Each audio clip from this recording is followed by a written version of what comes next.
Capital Sports Network alongside Jimmy Bloomfield.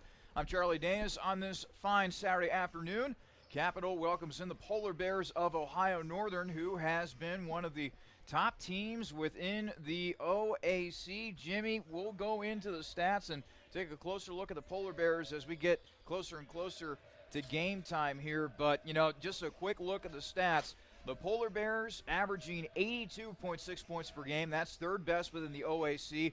They are the best shooting team statistically wise, 48.6% from the field and 41.5% from three-point range.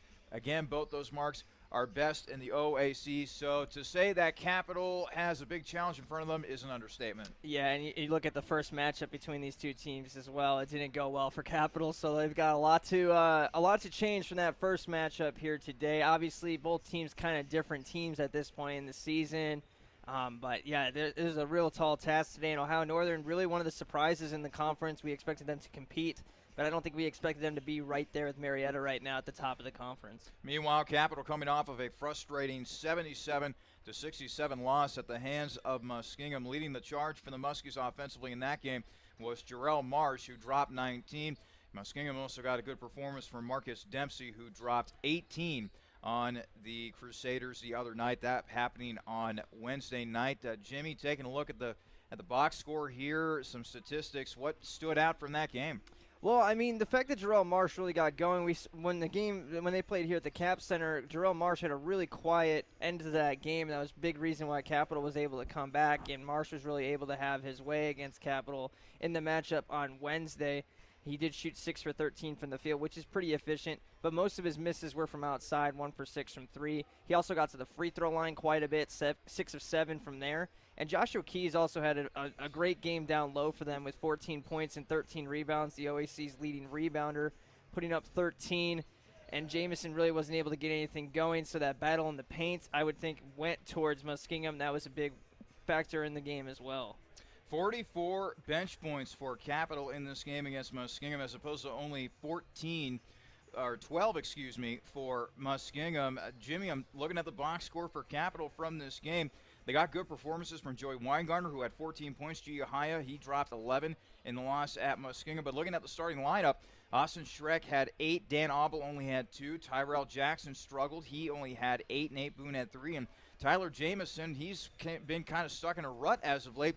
He only had 2 points. Obviously, you love the production that you got off the bench, but starting 5 need to improve a little bit here. Yeah, this is a theme that's been kind of developing here. We've been seeing the bench constantly outscore the starters. Once Caleb Cox had his big game of 30 points off the bench, Yahaya's got to be averaging at least 5 or 6 off. He's averaging 8 off the bench a game as well, so there's 8 points all the time. Weingartner comes off the bench now more often than not. He's the second leading scorer on the team. So, yeah, you're going to see a lot of production from the bench, and the starters have just kind of really not been there. Austin Schreck has had a really rough few games, I would say, in the last 5 or 6. He has really got to have a breakout game if they want to compete in this conference moving forward. Dan Abel with just 2 points, 1 of 4 shooting. I mean, he's the distributor of the team. He only had 3 assists in the game as well. It was just really a poor shooting day for the Crusaders. Tyrell Jackson never got going. He was sitting at 0 points in the second half. I ended up with 8 points, but most of them came in mop-up time. And Tyler Jamison, like you said, we're not expecting a lot of production from him offensively, but 2 points. Obviously, he's got to put in a couple more baskets, maybe on some putbacks, and use his strength as a rebounder and defender to get a couple more baskets. When we come back, we'll take a look around the Ohio Athletic Conference as we are getting set to enter the month of February, the stretch run, so to speak, within conference play. That and much more coming up here on the Jimmy John's Pregame Show. The Rusty Bucket Restaurant and Tavern in downtown Bexley is the perfect spot for eats and drinks for parents, kids, college students, and grandparents. Whether you're gearing up for your favorite team's game or just in need of something delicious off of our diverse food and drink menu, the Rusty Bucket delivers a warm welcome and a good time for all. The Rusty Bucket is located at 2158 East Main Street, or you can find us and our many other Columbus area locations online at myrustybucket.com. The Rusty Bucket, proud supporter of Capital Crusader Athletics. Ed, what is that bizarre contraption? It's my latest Jimmy John's online ordering enhancement, sir. Really? Yes, sir. You know our popular Jimmy John's online ordering service? Yes, click order eat. This is the perfect time-saving life-saving companion. How perfect, Dad. Presenting the Jimmy John's F4000 three-dimensional sandwich printer. Oh, boy. See, we put one of these babies in the home of every Jimmy John's customer. Uh-huh. They order the sandwich online, Uh-huh. and we send a signal to the F4000 to make their sandwich. Ed, how much does one of these babies cost?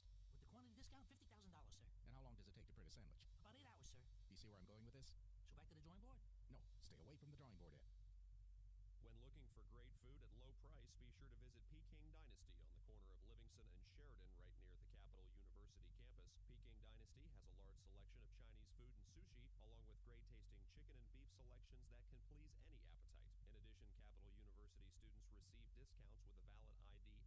the week.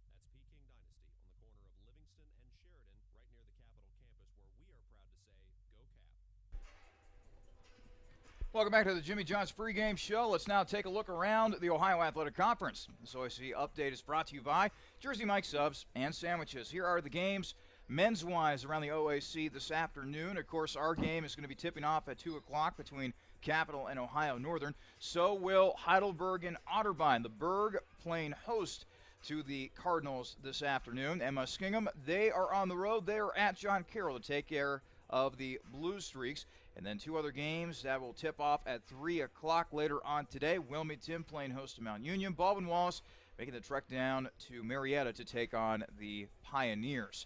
Meanwhile, women's-wise, schedule-wise, all these games will be starting up at 3 o'clock today. Baldwin Wallace playing host to Marietta. John Carroll at Muskingum. Otterbein playing host to Heidelberg. Wilmington, they are on the road. They are at Mount Union. And finally, Capital, they are at Ohio Northern today, taking on the Polar Bears. Let's now take a quick look at the standings here. And as we mentioned, Ohio Northern, they've been doing pretty well. In fact, they are tied for first within the OAC men's-wise with equal 9-2 records with the Pioneers. John Carroll sits in third place with an 8-3 mark. Mount Union 6-5. Capital and Muskingum, they're knotted with one another at 5-6. Baldwin Wallace and Heidelberg 4-7. Otterbein 3-8.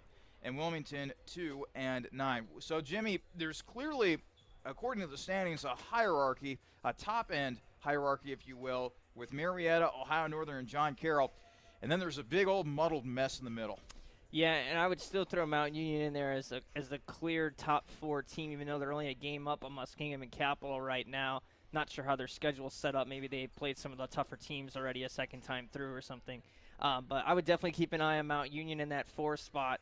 It's going to be real tough sledding for any of these teams 5 to 8, and even throwing 9 and 10 right now to make a run in this conference, because you're going to have to beat 3 out of John Carroll, Mount Union, Ohio Northern, and Marietta to win this conference. So if you were to ask me right now on January 28th which team's going to win, I couldn't tell you, but I would put good money on one of the top 4 teams right now, unless we see one of these teams at the bottom start to make a run. Capital had a tough time beating those tough teams, Marietta, John Carroll, Mount Union, the slog through January. But, hey, we have seen this team knock off some big boys, Ohio Wesleyan early on this year, and also a Denison team that continues to be nationally ranked. So maybe Capital can add another important victory to its resume this afternoon when they play host to the Polar Bears. Speaking of taking on the Polar Bears, that's what the Capital women's basketball team will be doing later on today when they travel to Ohio Northern. Jimmy, they're coming off of a 77-73 win over Muskingum on Wednesday night. We were there for that game, and boy, what a performance for Annika Watchman. Yeah, it was great to see her playing back at a high level once again, and there was the thing that was really missing from this team was that leader out there, and we talked about during the broadcast how she's kind of coming back from that injury still. Obviously, she's been playing 13 games now, but it just wasn't there, the aggressiveness, and she really stopped holding herself back. I would say in that Otterbein game was the real breakout, and she's only going to get better here over the next few games, which is pretty scary, and that makes Capital a completely different team moving forward. Also a really good game for Emily Ondo, who had 19 points, and a rather nice surprise, Meredith Obies, with 10 points in that win over Muskingum. Yeah, they were really playing for each other for the first time, I think, in our eyes here at home. It was a lot of energy, and the way they just pulled out that game, it was a really competitive game in the last 30 seconds. They made some mistakes, but so did Muskingum. It was Muskingum, and we were the team that was able to come away with the victory there. So it's really nice to see us pull out a win like that. And also a note on that game, if Ohio Northern wins that game, they'll actually clinch a playoff spot already, which is pretty crazy. Let's take a look at the women's basketball standings just for a second, Jimmy. In the OAC, Ohio Northern is clearly the top dog. They had a fantastic game against Wilmington the other night. So Brittany Jefferson was able to tie the game late in overtime at 61 with an and one with about 15 seconds or so. But Ohio Northern is able to come back. Britt Locke nailing a two-point jumper with 3 seconds left to go. Ohio Northern ends up escaping Wilmington with the win. So Ohio Northern, they're still 11-0. They're still the only undefeated team with an OAC play. Baldwin Wallace in second place. So is Wilmington, as a matter of fact. Both those teams are 8-3. And then you have Capital right behind those teams, 5-6, along with Muskingum. There's still a lot to play for the women's team for Capital. Yeah, that's pretty crazy that all of a sudden here we are as the 4th seed tied with Muskingum. So the tiebreaker would go, I'm not even sure which way right now, as they split their head-to-head 1-1. So it won't really matter right now, obviously, with 7 games left to go in conference play. But here we are all of a sudden as a top 4 team.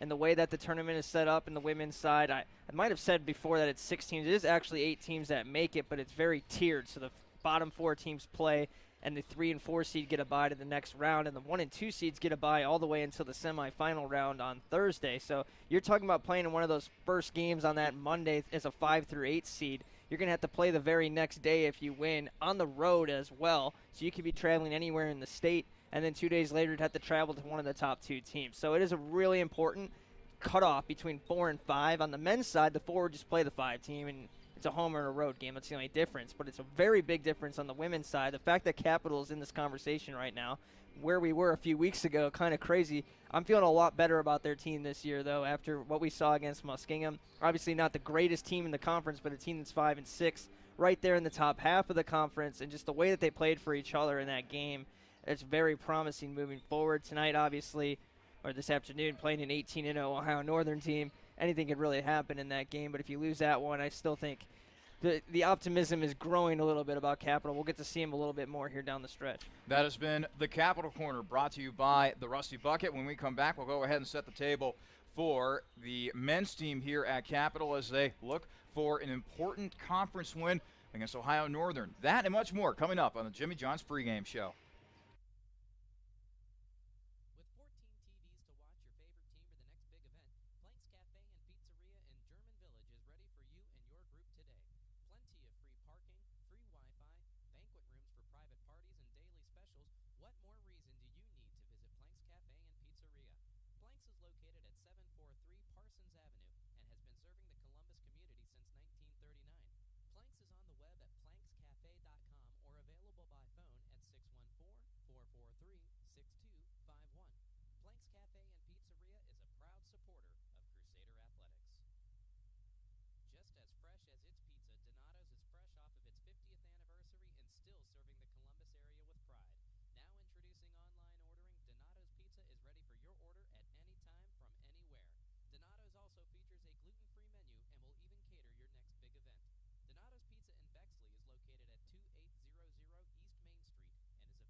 Welcome back to the Jimmy John's pregame show. Let's now go ahead and set the table for Capital. This is brought to you by Pepsi. Live for now. As we mentioned, Capital coming off of a loss to Muskingum. 77-67 was the final in that one. But they're still right in the middle of things. Capital tied with Muskingum, 5-6.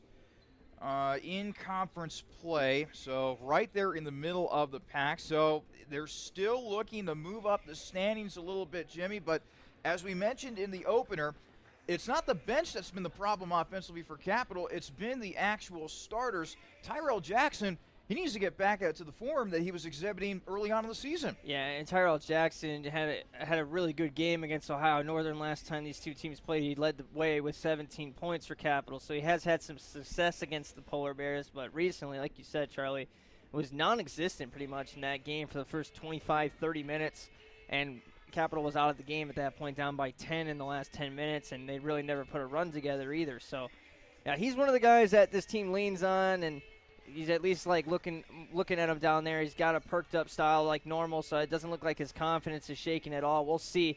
He has been taking shots that he probably shouldn't take, but they're rhythm shots for him. He'll kind of just pull up and take a shot, and it goes down for him, and that's when he really gets going. So even though it might not be the best high percentage look that Capital can get on a possession, it wouldn't be the worst thing to see Jackson create his own shot, make a pull-up shot, and get himself going early in this contest. Jimmy, one word that you often hear in sports is fit. This guy fits because he's a three-point shooter. This guy fits because he's a post presence.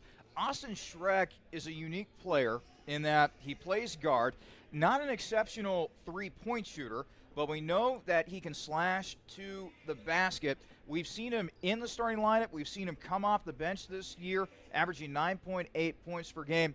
What is his fit with this Capital team? Well, he's also probably their second-best rebounder on the roster. In terms of the number of rebounds, he is second on the team, but just having a guard that can rebound really is a different kind of person for your team, like you're saying, that fits. It's a nice addition to have because you can grab some additional offensive rebounds, especially that you might not normally be able to get with maybe a smaller point guard who wouldn't really crash the boards like he does. But I think that question is something that he's trying to figure out for himself too, Charlie. We've seen him have some really big games with Capital this year, much earlier in the season, and ever since the emergence of Dan Auble as this team's floor general point guard, it's kind of left him as a player trying to find himself and where he really fits with this team. Not that he doesn't fit on the roster, but where can they utilize his skills in the best way for his game? And I think that's something that the coaching staff is still struggling with as well. He's a very talented player, one of the most talented players on the roster by far,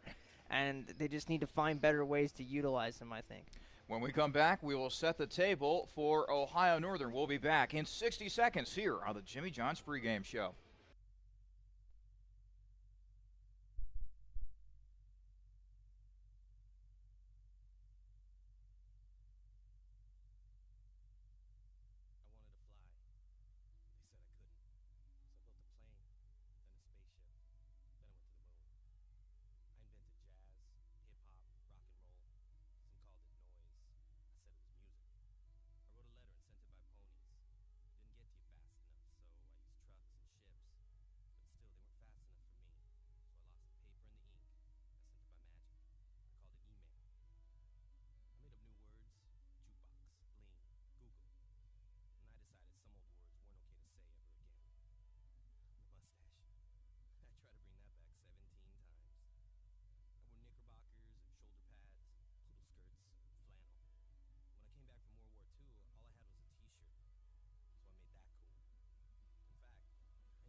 Welcome back to the Jimmy John's pregame show. Let's now set the table for Ohio Northern. This is brought to you by Capital Dining Services. Well, what can you say about Ohio Northern?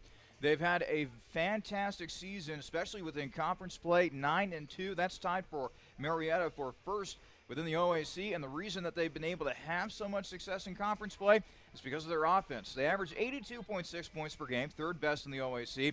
They shoot the best from the field at 48.6%, and they shoot the best from three-point range at 41.5%, best in the OAC.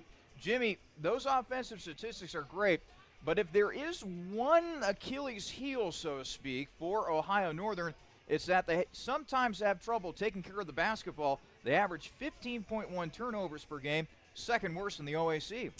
Yeah, I mean, that's, I guess, the way to attack this team. They are negative in the turnover department, .9, so they only force 14 turnovers a game themselves.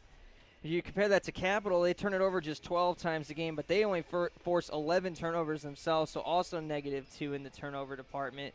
And what you do with those turnovers is really important, too. We saw, and especially a good example would be the women's game, in which they only turned the ball over one time in the second half, and they were able to get a +20 advantage on points off of turnovers. So that's something that is going to lead to easy baskets the other way, obviously. Ohio Northern is going to play at a high pace today. They dropped 87 on Capital the first time these two teams played, and Capital was only able to get 65 on them. So this is a similar kind of game plan, the same one against John Carroll and Marietta. You want this game to play in the 70s and maybe the low 80s, but if this game gets up towards the 80s and 90s, you're not going to be able to compete with the kind of firepower that Ohio Northern has. The firepower for Ohio Northern, very well balanced, Jimmy. They have 5 players averaging double figures, led offensively by Devin Allen, who averages 14.7 points per game. But what might be even more impressive, they have 5 players on their team that are averaging over 40% shooting the ball from three-point range. And it's not just guys that have taken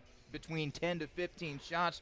We're talking about guys that have launched at least 35 shots from three-point range, and they're still getting that great production from three. Yeah, Devin Allen's taking 147. He's at a 40% clip. Connor Baker, 43% on his 73 attempts. Nate Berger, 82 attempts, 41%. And then, yeah, they've got DiOrio coming off the bench, and he can knock down 51% of his threes. Actually might be in the starting lineup, depending on how they choose to use their lineup. They've run with a couple of different starters. In the first matchup against Capital, DiOrio did come off the bench. Anyway, getting kind of sidetracked here. The three-point shooting is something that we've seen again from Marietta and John Carroll and the better teams, and especially Ohio Wesleyan. Teams that they've played this season, they can really light it up from outside. The important thing is to make sure you don't allow second and third chances off of threes. If they miss the threes, be prepared for long rebounds and things of that nature. If it hits off the back iron, it's going to come out long. You got to know those things. And don't let the shooter get his own rebound, go for a layup or something, or kick out to another open shooter. So they're going to have their hands full. Pretty much everyone on the floor is going to be able to shoot. You don't really need to worry about Aaron Tress shooting from outside. He is 2 for 3 on the season. Ryan Bruns as well hasn't taken a three-pointer. Those are their two big men, really.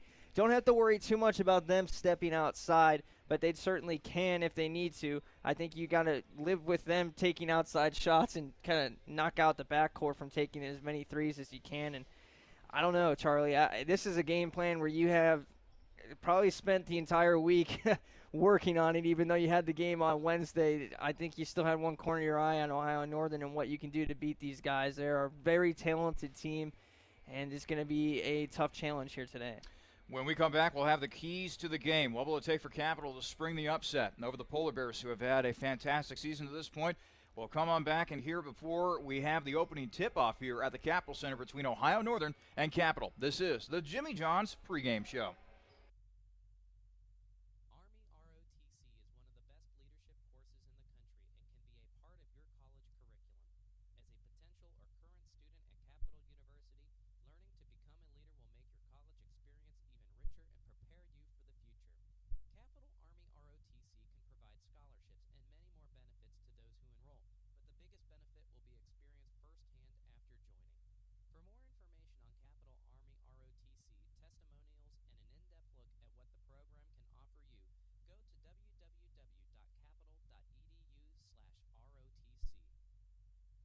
This is a message for the nurses among us, for those who dream of saving lives, for those who are driven to improve care, and for those ready to help heal what's broken, be it a single bone fracture or an entire hospital system. Capital University's advanced nursing programs are built for you. Engaged faculty, immersive learning, and intimate classes where you'll know everyone's name. To learn more, visit capital.edu/nursing. Advanced nursing at Capital University, for those driven to do more. Jimmy John's world's greatest gourmet sandwiches, Ed speaking. Yes, I need a sandwich delivery right away. What kind of sandwich? I don't care. Just get it to 215 Elm Street right now. I'm on my way. Jimmy John's. Thanks for getting here so fast. You're welcome, sir. Here's your sandwich. By the way, did you know your house is on fire? That's why I called Jimmy John's. Fire makes you hungry? No, I knew you'd get here fast. Grab a bucket. We're gonna need more than 2 guys, sir. You're right. What'll we do? Leave it to me, sir. Hello, boss. Since everyone you got to sir. I'll explain later. Thank you, sir. Jimmy Johns. Come in. Sir, did you know your house is on fire? Yes, I did. Grab a bucket. Jimmy Johns. Come in. Sir, did you know your Yes, house I is did. on Grab a fire? bucket. Jimmy Johns. Come in. Sir, did you know? Yes, I did. Grab a bucket. Jimmy Johns. Come in. Sir, did you? Yes, I did. Grab a bucket. Fire department. Come in. Sir, did you know your... It's okay, Captain. We got it handled. Care for a sandwich? Thanks, but tell me something. Shoot. Why didn't you call the fire department first? I did. Welcome back to the Jimmy John's pregame show. Let's now get to the keys to the game, brought to you by the Marriott Columbus Airport. All right, Jimmy, we have seen Capital spring the upset a time or two against some pretty good teams like Ohio Wesleyan and Denison. I know they had a tough time against teams like Marietta and Mount Union, but that is in the past. This is the present. What will it take for the Crusaders to pull the upset over the Polar Bears? You know, I'm going to ask you for some help on this one, Charlie, because this is just a massive, I think, one of the better teams that they're going to see this season, just looking at all the numbers. You look at that first game that they played against the starters for Ohio Northern alone, scored all but 7 of their points, so 80 points came from just their starting lineup. And Capital in that game shot 65, or scored just 65. So obviously I think it's important for them to lock down the starters and the three-point line and control that, and the turnovers as well. But there's got to be that kind of X factor in this game that kind of emerges from Capital, as well as trying to make someone else on Ohio Northern beat you than someone in that starting 5. I don't know the best way to accomplish that. It's going to be tough. I think you brought up a really good point. They're going to have to slow the tempo down a little bit, but I think more importantly, okay, you know Ohio Northern is going to get their points somehow, some way, especially with their starting lineup.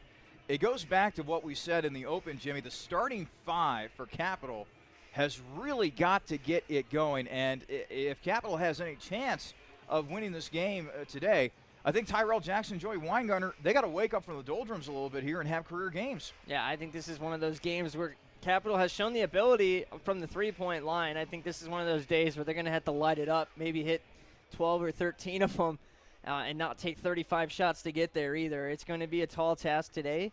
But like you said, Charlie, we've seen them pull off some big wins, and especially against Denison, they had no business coming back and winning that game. They scored 51 points in the second half to do it. So if they can draw on some of that energy, I think that's the key to today's game.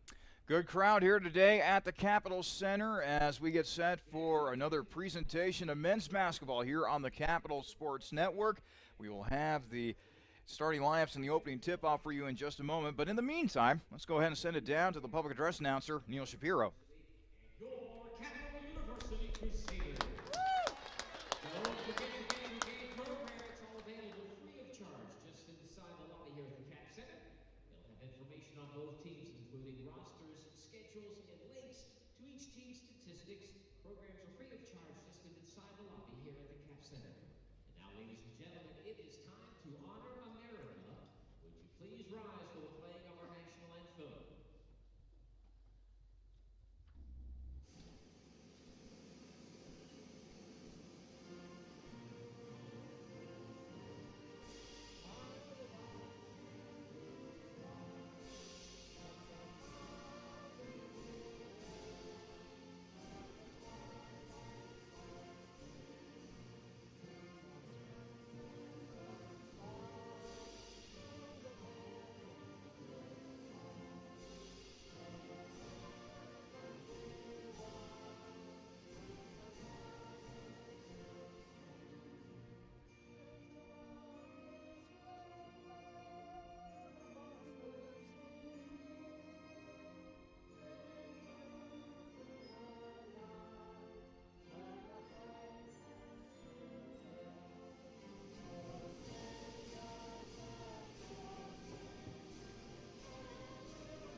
Let's now go ahead and get you the starting lineups for today's game, brought to you by Dill's Greenhouse. Only nature does it better. First, the starting lineup for the Polar Bears of Ohio Northern University.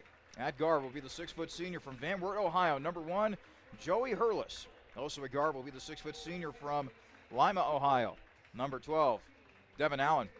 Also guard will be the 6'3" senior from Ada, Ohio, number 14, Connor Baker. Also a guard will be the 6'4" junior from Columbus, Ohio, number 22, Joey DeOrio.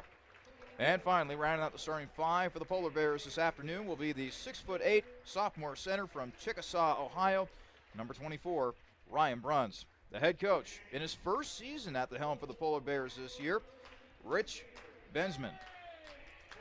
Now the starting five for the Crusaders of Capital University. At guard will be the 6'3" sophomore from Erlanger, Kentucky, number 3, Austin Schreck. Also at guard will be the 6-foot freshman from Brecksville, Ohio, number 13, Dan Obel. Also at guard will be the 6'2" senior from Dublin, Ohio, number 23, Tyrell Jackson. At forward will be the 6'7" freshman from Columbus, Ohio, number 33, Nate Boone. And finally, rounding out the starting five for the Crusaders this afternoon will be the 6'6" freshman center from Chillicothe, Ohio, number 45, Tyler Jamison. The head coach of the Crusaders in his 22nd year here at Capital, that would be Damon Goodwin. Yeah, Rich Bensman comes from a pedigree of prep basketball where he coached and won 296 games, 4 consecutive district championships, 3 consecutive regional final appearances at in an Ohio High School Athletic Association state championship in 18 years at Cincinnati Reading High School. So he's very familiar with the Ohio basketball scene. This is his first job here with Ohio Northern. He's done a heck of a job replacing Kevin Byrne, who resigned back in February with this team. Byrne led them to a 53-52 record the last 4 years, and you look what Bensman has turned them into this year, probably the favorite right now for the Coach of the Year in the conference. Our opening tip is brought to you by Zoe's Cafe. Tyler Jamison will be jumping for the ball along with Ryan Bruns. And by the way, Coach Bensman looks pretty sharp. He's got a black suit on with a black shirt, orange tie, and a pair of orange Jordans. Apparently all the coaches wearing sneakers today for a special event today, so we will tell you more about that as the broadcast goes on. In the meantime, we're underway with Ohio Northern winning the tip. It's whipped in the corner. Now a baseline drive. Jamison, great defense as he defended against Connor Baker, and Capital comes up with a loose ball. Just underway here at the Capital Center. Capital battling Ohio Northern this afternoon. Dan Obel, the freshman point guard. Passing off to Schreck now in the hands of Jamison. 15 on the shot clock. Jamison still trying to figure out what to do with the ball. Ball almost stolen. Now it is stolen. Poked away by DeOrio. DeOrio has his shot blocked by Nate Boone. Here comes Obel the other way. And now Dan will slow things up as he'll get it back to Jamison. Now back in the hands of Obel. So an interesting start here, yet no points between the two teams so far as we are just about a minute in to our afternoon affair. Schreck, jumper. That's no good. And the rebound is taken defensively by Devin Allen. Allen will bring it across half court now. He'll pass off to his teammate DeOrio. Now it's in the hands of Joey Hurlis. Hurlis, a skip pass into the corner for 3, and it's knocked down by Connor Baker, the senior out of Ada, Ohio. The first 3 points of the afternoon belong to Ohio Northern. 3-0 Polar Bears. 18:35 left to play in our first half. Obel on the left wing. Dribbling back and forth, dribbling to his right now, passing it off to Tyrell Jackson. Tyrell will spot up a 3. That's no good. And the rebound is taken by Ohio Northern in the form of DeOrio. He'll pass it ahead to Hurlis, who will take it across the timeline. Hurlis trying to move. Ball is loose. Boone comes up with it for Capital. Apparently Bruns had trouble handling that pass, and Boone was able to pounce on it defensively. Now here comes Capital in the half court. Jamison working near the right block, trying to back his man down, up, and a nice defensive play by Ryan Bruns as Jamison's shot was denied. 3-0 lead for Ohio Northern to start this game as it goes out of bounds, and they will give it to Capital. 17:50 remaining in the first half. Ohio Northern 3, Capital nothing. And the sneakers being worn, of course, Charlie, due to the Suits and Sneakers week that we saw in the previous years here. It's been going on all week as well as the Division I levels and all across the NCAA. Great cause, of course, to fight cancer. And a rather poignant cause last year when Coach Goodwin was away. Schreck, Boone, trying to back his man down on the right block. Shot off the glass and in. Nate Boone gets Capital on the board. They still trail Ohio Northern 3-2. Long pass. Oh, that should have been a traveling violation. Three-pointer knocked down by Devin Allen. Not an easy shot there from Allen, too, fading away from the basket. But give Ryan Bruns some credit as he walked the tightrope on the baseline, keeping that play alive and eventually leading to 3 points for Ohio Northern. 6-2 in favor of the Polar Bears. 17:03 remaining in the first half. Schreck dribbling to his left. Now he'll back things out towards midcourt. 7 on the shot clock. Schreck looking for a screen from Jamison. He's trying to drive on in. Nearly has it poked away. 2 seconds, 1 second. Inside to Jamison, and Jamison not able to get the shot off. A shot clock violation for Capital.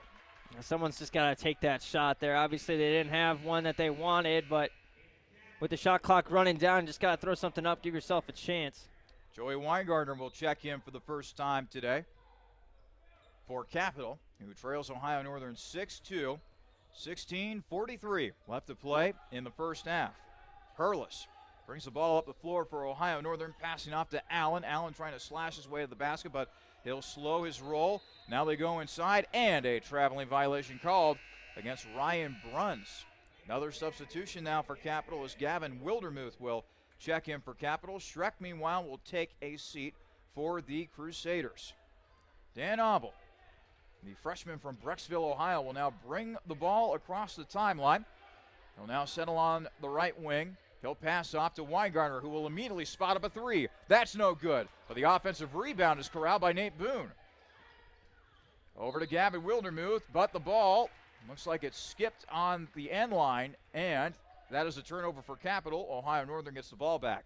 You can see them really trying to set up three-point shots for Weingartner now. And before it was Jackson that they were really trying to get going. They're trying to get their shooters some open looks early, Charlie. Slow start for Capital offensively, 1 of 5 from the field thus far. Turnaround Jay in the lane. That's no good. Ball batted up in the air. Gavin Wildermuth trying to save it, and he does to Tyler Jamison.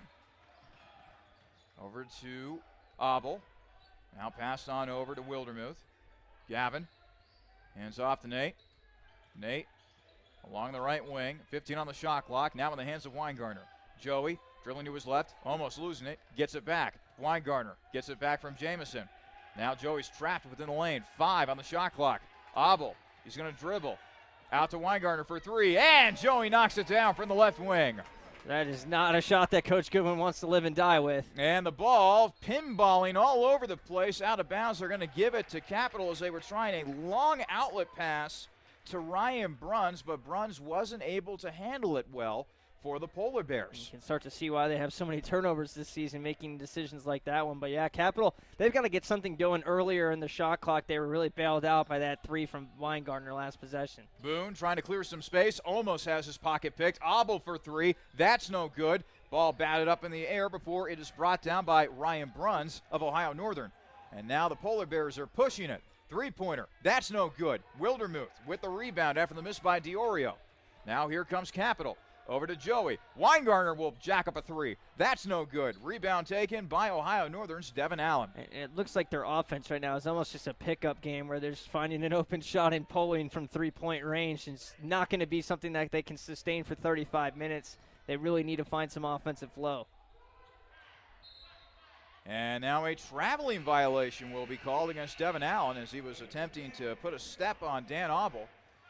Meanwhile, for Capital, Austin Schreck will check in. Looks like Dan Abel will check out.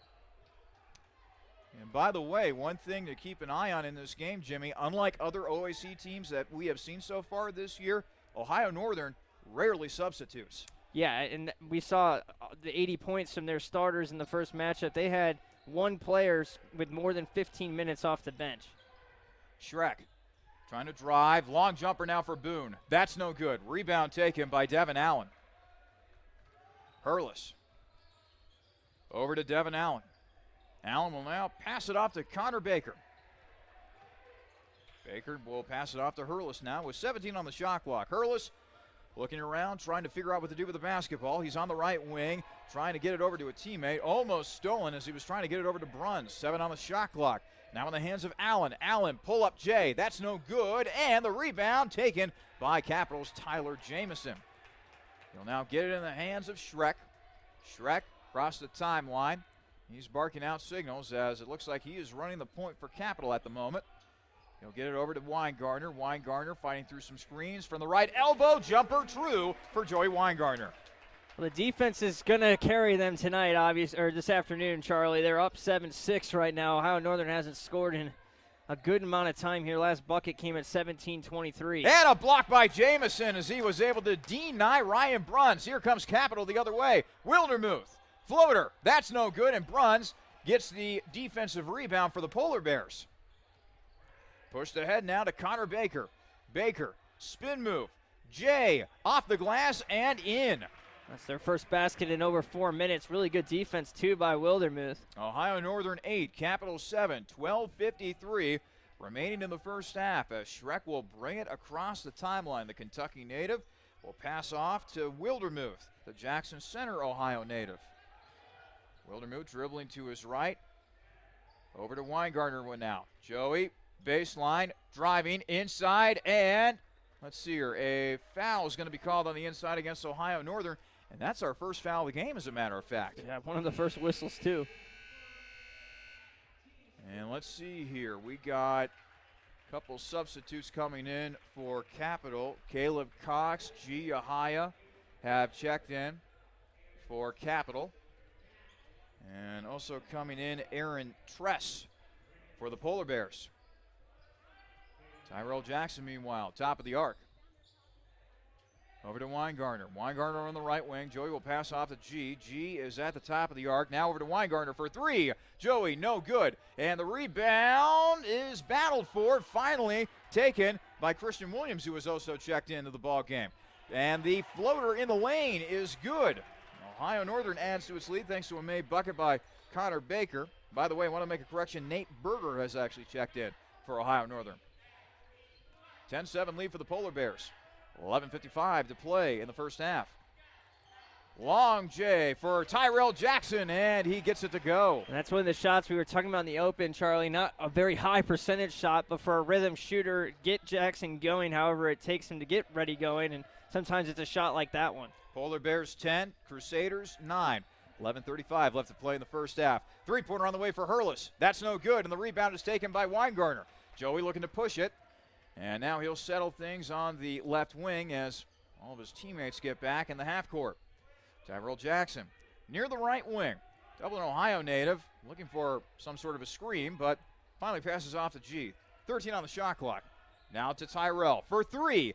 No good for Tyrell. Ball tipped, and a foul is going to be called. Looks like over the back against Caleb Cox. Cox played just 10 minutes against Muskegon. We saw him have his breakout game where he scored 30 points off the bench. Probably use one of those efforts tonight here. Against John Carroll. That was a fantastic performance by Cox. It became a point where Cox was just demanding the ball every possession, and they just kept force-feeding it to him because no one else was giving him anything. As they like to say in sports, feed the beast. Pass to Nate Berger. Berger in the lane. Wild shot. No good, and Yahaya skies for the rebound for Capital. He'll pass off to Schreck. Inside to Cox. Cox will go to work on the left block. Shot off the glass. No good. Out of bounds, and it will be Ohio Northern ball. Looks like Cox hurried that shot a little bit. A little bit, but he did have the matchup one-on-one. I think he was trying to get the shot up before a double team came potentially. 10-9 lead for Ohio Northern. 10:34 left to play in the first half. This is men's basketball here on the Capital Sports Network. Almost a near steal for Caleb Cox. Now a loose ball, and Joey Weingartner comes up with it for Capital. He'll push it ahead to G. G off the glass, no good. Gets his own board, misses another shot, and Ohio Northern grabs the defensive rebound. That was a phenomenal pass. Pushed ahead, and the layup is converted on the other end by Aaron Tress, the 6'7 senior from Lancaster, Ohio. Now it's a 12-9 lead for Ohio Northern. 10:02 left to play in the first half.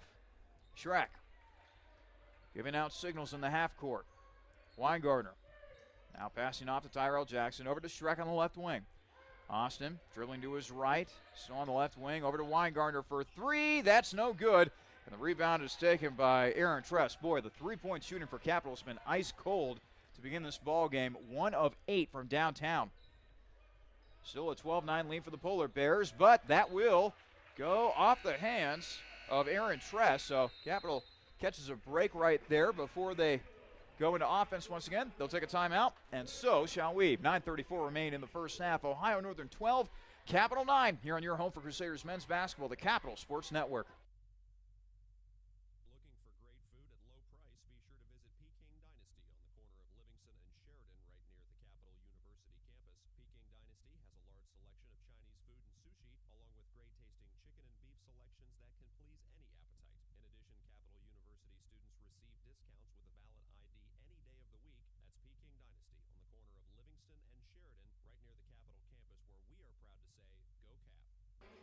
9:34 remaining in the first half here at the Capitol Center. The Crusaders trailing the Polar Bears 12-9 so far this afternoon. Alongside Jimmy Bloomfield, I'm Charlie Danis. So glad that we could have you along for the ride for this presentation of men's basketball here on the Capital Sports Network. And thank goodness we are indoors because it is just freezing outside. Schreck trying to drive. Now a jumper, and Schreck knocks it down from the foul line. Maybe that will get Capital going offensively a little bit, Jimmy. Yeah, they're starting to get a little bit better flow as opposed to just chucking up threes. And the threes that they are missing, a lot of them are very good looks, Charlie. Ohio Northern now looking for a response offensively as Berger will throw it in the corner. Jumper is good. Joey DeOrio knocking it down from deep. 15-11 lead now for Ohio Northern. 8:54 left to play in the first half. Cox to Abel. Dan for three. Dan knocks it down from the right wing. Dan Abel, the freshman for Brecksville, Ohio. Had a lot of space, too, and that's what they've been getting shots off of those screens. Finally knocked one down. Ohio Northern 15, Capital 14. 8:33 left to play in the first half. They'll throw it inside, and the layup is converted by a cutting Joey DeOrio. That's the second time that Yahaya's lost him in the last two possessions, and coach immediately went to the bench. Yahaya was really aggressive in that first possession where they got the three. He was just trying to play the passing lane and was late to react to the pass. There he just completely lost DeOrio. Abel inside, and the ball is swatted away and stolen by Aaron Tress as he was face guarding Caleb Cox in the post that time. Ohio Northern quickly back on offense. Three-pointer for DeOrio, who is feeling it right now. 20-14 lead for Capital. And once again, the Crusaders will have to take a timeout. So shall we. 7:56 remain in the first half. It's Ohio Northern 20, Capital 14 here on your home for Crusaders men's basketball, the Capital Sports Network.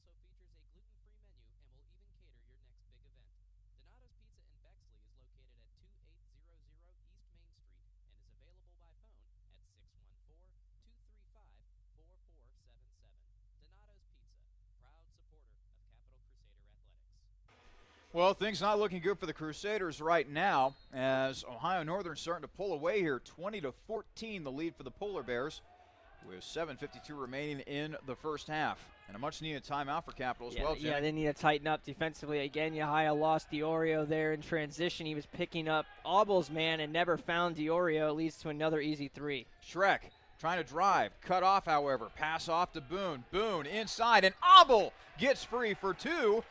No, they said that Boone stepped out there on the pass, and he did. I thought they got away with it. His left foot landed out of bounds, and then he made that pass. So another turnover for Capital as the afternoon continues to get more and more frustrating. And Coach Goodwin, boy, he is giving it to one of our officials today.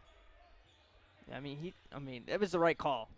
I will stand with the official on that one. And now the ball goes out of bounds, and they will give it back to Capital. By the way, our officials today, Brett Gearhart, Adam Sensabaugh, and Jason Katurba. That's the 8th turnover already for Ohio Northern, really keeping Capital alive in this game. You talked about that being a huge key in this one, Charlie. I think it was the, second worst in the OAC. Averaged just over 15 turnovers a game, which is not a particularly pretty stat, especially offensively for your basketball team. Tyrell Jackson, meanwhile, trying to get something going for Capital. Passing off to Jamison. Jamison. Back to Jackson. Tyrell with three on the shot clock. He'll launch a three, and that is no good. The rebound, a foul is going to be called against Capital, against Tyrell Jackson, Tyler Jamison, excuse me. Tyrell Jackson, meanwhile, puts his arms up in frustration. All right, what is he supposed to do there? With 3 seconds left, standing on the wing, he just had to chuck it. And he's frustrated. The offense has got to be frustrated at this point. They're shooting just 30%, and a lot of the possessions is just ending with an empty three-point shot. And only 2 of 10 with that missed shot from three-point range. Capital has not been able to get into a rhythm offensively, and now defensively, Ohio Northern starting to take control on that side of the ball as well. As Ohio Northern adds to its lead, 22-14. They're just getting loose down there on the other end. Tyrell Jackson. That will quell the momentum a little bit for the Polar Bears as he knocks it down from the right elbow. It's a big make for that reason, Charlie. It was a 7-0 run. It was starting to get a little bit out of hand. And now a foul called, looks like against Nate Boone, as he was trying to run with Joey DeOrio. You know, this game has been noticeably less physical than the game against Marietta or the game against John Carroll as well, which is 3 fouls for Capital. Wouldn't be too opposed to them starting to try to take out some physicality on the Ohio Northern team, a team of shooters. Three-pointer, and Baker knocks it down from the right wing. Ohio Northern showing why they are one of the best, if not the best, offensive group that the Ohio Athletic Conference has to offer as they lengthen their lead 25-16. Just under 6 minutes to play in the first half. Schreck drives, misses the shot, but a foul is called on the inside, so now Schreck will head to the free throw line. Foul called on Connor Baker. It's wildly deflating to have someone make a three-pointer when you're just half a second late to get to that spot, but that's all they need is that little tiny window, and they're going to knock down pretty much any shot from outside. They're shooting a ridiculous 71% from out there so far. Schreck makes his first free throw attempt. Meanwhile, Dan Abel will check out. Weingartner is back in for the Crusaders. And now let's see here. Bruns, I think, is back in for Ohio Northern. But boy, compared to other teams in the OAC, Ohio Northern, they barely substitute. Yep. We're so used to teams, as the second free throw is knocked down by Schreck, we're so used to seeing other teams with these line formations. And they don't really need to because, again, they don't play a really physical brand of basketball. They're going to play some tight defense with you, and then they're going to use their quickness on the offensive side, get quick baskets the other way, and take a lot of three-pointers. Hurlis over to Devin Allen. Allen being guarded by Jackson. Now he'll bounce it on over to Hurlis. 12 on the shot clock. Hurlis gets it over to Allen. Now almost a corner three. Ball's loose, and Weingartner comes up with a steal for Capital. Joey looking to run. Joey down the lane, and a blocking foul is going to be called. And that will draw the ire of a few Ohio Northern fans here. And Joey Hurlis, boy, he was so wide-eyed after that call that I could see it up here. I don't have a problem with the call either, Charlie. I mean, he wasn't set.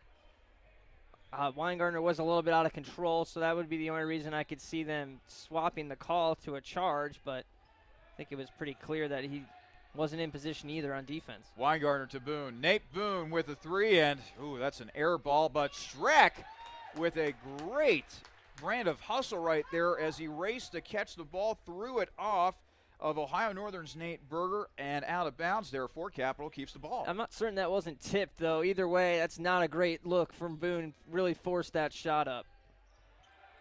I think that's been the theme for Capital so far this afternoon offensively, as Tyrell Jackson misses another jumper. Ball goes out of bounds, and they will give it to Ohio Northern. He knew he missed it too, Charlie. As soon as he shot it, he crashed towards the rim to try to get his miss, and it's just one of those days right now shooting the basketball. Well, we often throw out buzzwords like flow, confidence.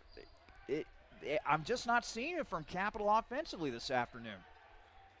Hopefully that'll change pretty soon. And the defense has been really good, Charlie. It's hard to say that because the 3 or 4 times that they've messed up here, you see them force another turnover. As Jamison grabs the steal, now over to Tyrell Jackson. The 3 or 4 times they've messed up, it's led to a three-point shot that's been made by Ohio Northern, which is more than half their points right now. Jackson to Boone. Boone, top of the arc for 3. That's no good, and the rebound taken by Ryan Bruns. And they're trying to play Ohio Northern's game right now, Charlie, and it's just not working with their offense. Capital now 2 of 12 from three-point range. They will go on the inside. And good defense by Nate Boone, but overpowered that time by Aaron Tress as he makes another shot for Ohio Northern. 9-point lead for the Polar Bears, 27-18, with 4:15 left to play in our first half. I'm pretty sure he blocked that shot too, Charlie. It spun in the basket very weirdly. On the inside, now over to Weingartner. Inside to Boone. Boone over to Jamison, but the ball is tipped up in the air and stolen away by Ryan Bruns. Bruns will now feed it ahead to Devin Allen as the turnovers continue to pile up here for Capital. That's their 6th of the game, although Ohio Northern has 10. They'll go inside, and the bucket converted for Ryan Bruns, and one situation for the sophomore as he'll head to the free throw line. And Weingartner was just late to get there. Will Hannon will now check in for Capital. Ohio Northern shooting 58% from the field and 5 of 7 from three-point range. Looking to complete the three-point play is Bruns, sophomore out of Chickasaw, Ohio. Not able to make the free throw. And Capital grabs the rebound. Weingartner to Hannah. Will for three. That's no good. The rebound is taken by Joey Hurlis. Boy, the three-point shooting has not been too kind to Capital this afternoon. Three-pointer on the way for Ohio Northern meanwhile, and Devin Allen knocks it down from the left wing. And another timeout is going to be taken by Capital. We will step aside. 3:24 remain in the first half. Ohio Northern 32, Capital 18 here on your home for Crusaders men's basketball, the Capital Sports Network.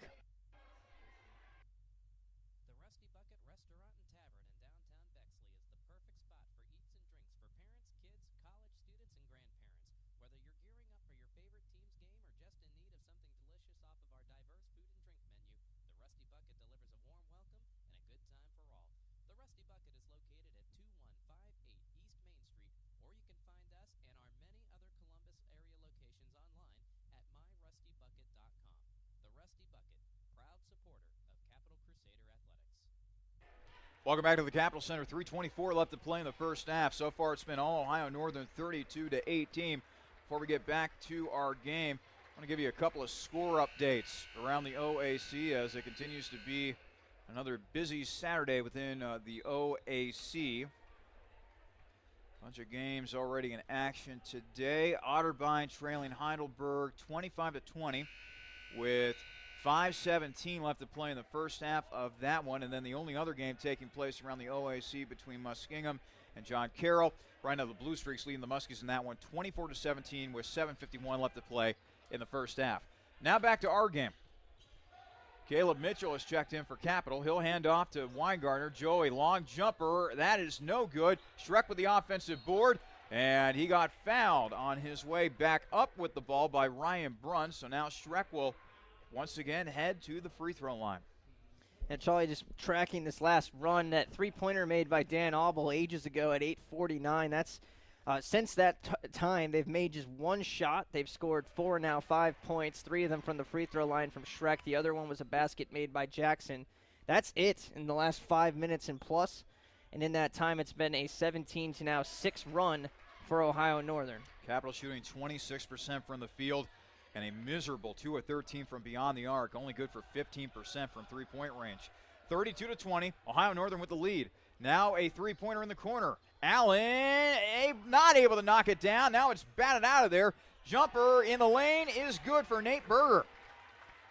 You know how good they are from outside when they had a wide open layup. That was Joey Hurlis who drove the lane there and then kicked it out instead of just taking 2 points. And a turnover as Berger comes up with the steal. Berger trying to go down the lane. Now over to Devin Allen. Allen over to Joey Hurlis. 8 turnovers, by the way, for Capital after that latest miscue. Hurlis on the right wing.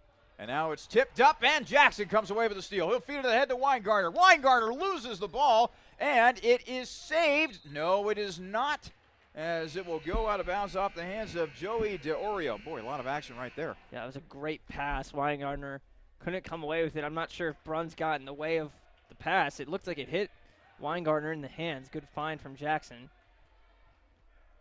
So now Jackson will be inbounding here from the baseline for Capital, who trails Ohio Northern 34-20. 2:11 left to play in the first half. Mitchell passing off to Auble.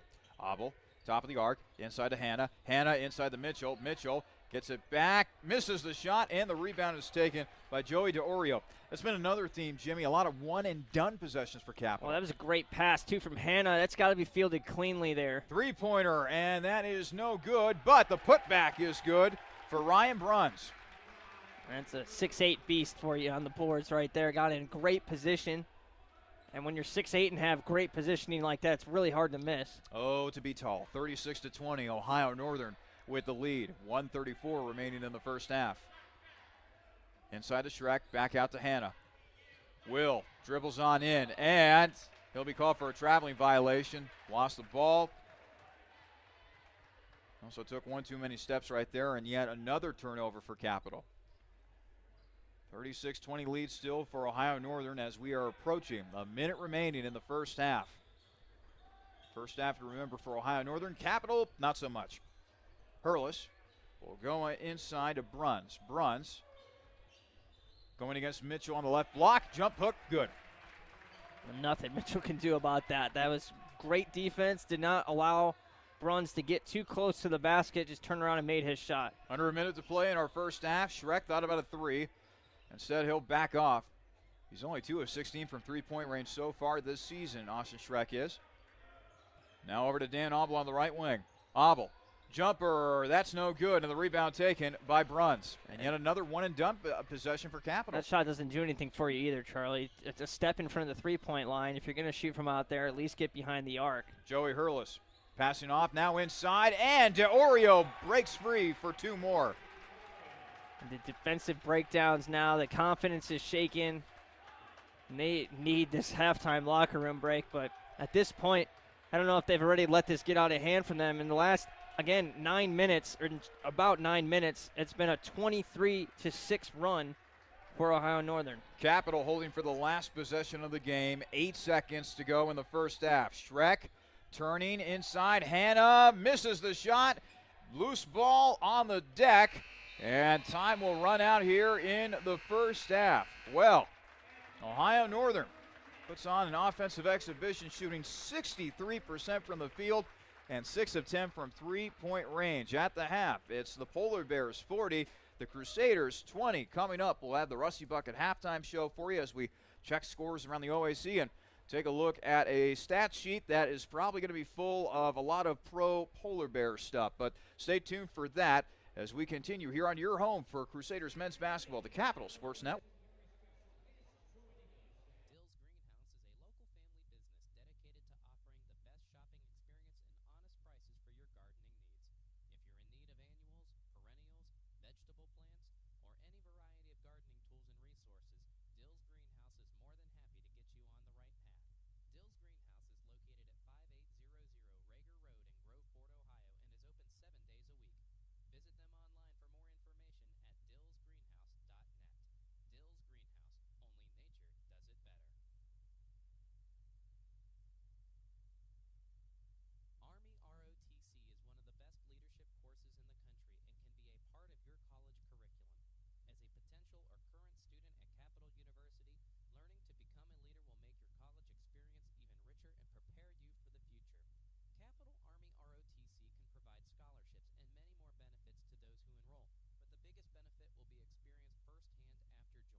MBA seekers out there.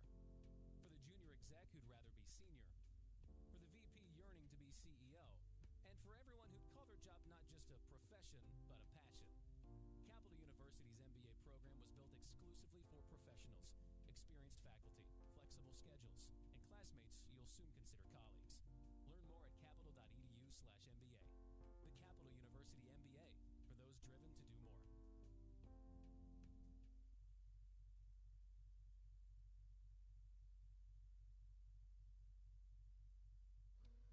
Ed, what is that bizarre contraption? It's my latest Jimmy John's online ordering enhancement, sir. Really? Yes, sir. You know our popular Jimmy John's online ordering service? Yes, click order eat. This is the perfect time-saving companion. How perfect, Ed? Presenting the Jimmy John's F4000 three-dimensional sandwich printer. Oh boy. See, we put one of these babies in the home of every Jimmy John's customer. Uh-huh. They order their sandwich online. Uh-huh. And we send a signal to the F4000 to make their sandwich. Ed, how much does one of these babies cost? With the quantity discount, $50,000, sir. And how long does it take to print a sandwich? About 8 hours, sir. Do you see where I'm going with this? So back to the drawing board? No, stay away from the drawing board, Ed. With 14 TVs to watch your favorite team or the next big event, Plank's Cafe and Pizzeria in German Village is ready for you and your group today. Plenty of free parking, free Wi-Fi, banquet rooms for private parties and daily specials. What more reason do you need to visit Plank's Cafe and Pizzeria? Plank's is located at 743 Parsons Avenue and has been serving the Columbus community since 1939. Plank's is on the web at plankscafe.com or available by phone at 614-443-6251. Plank's Cafe and Pizzeria is a proud supporter of Crusader Athletics. When looking for great food at low price, be sure to visit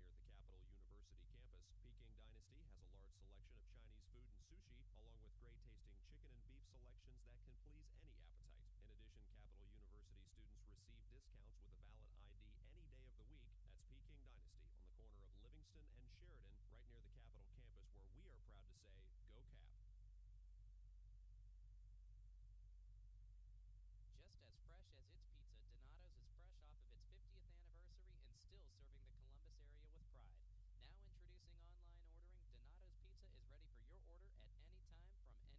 Just as fresh as its pizza,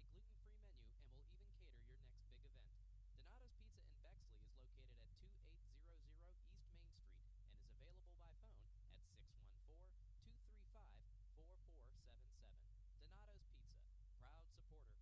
Donato's Pizza in Bexley is located at 2800 East Main Street and is available by phone at 614-235-4477. Donato's Pizza, proud supporter of Capital Crusader Athletics.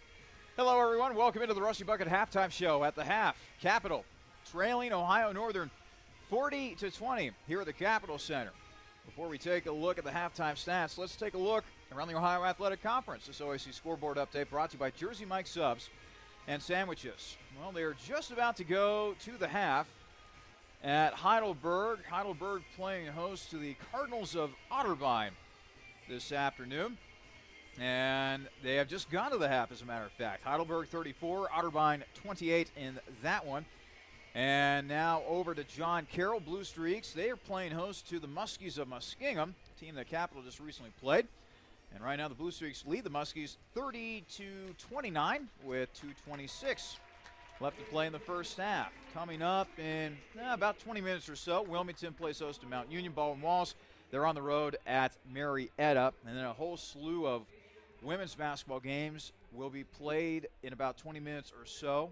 Baldwin Wallace hosting Marietta. John Carroll at Muskingum. Otterbein playing host to Heidelberg.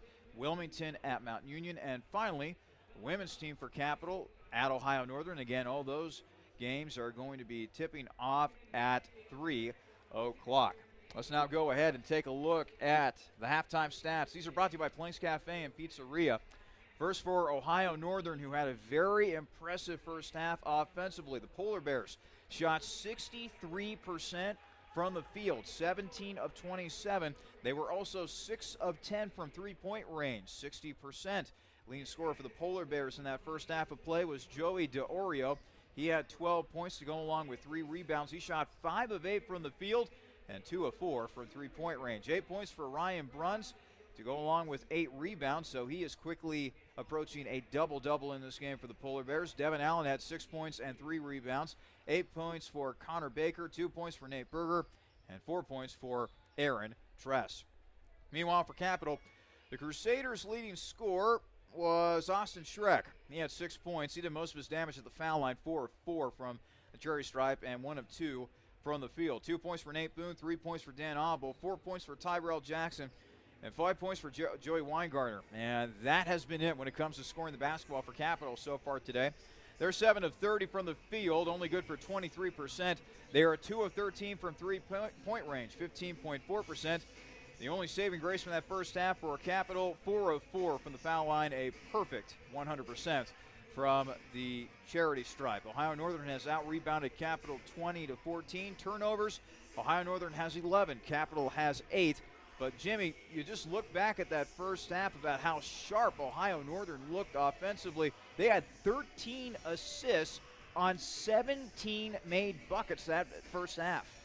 Nothing exemplified that more than I think than Hurlis turning up a layup that was easy 2 points. No one was in the paint, and he kicked it out for a three-pointer instead that they ended up missing but ended up getting 2 points on later.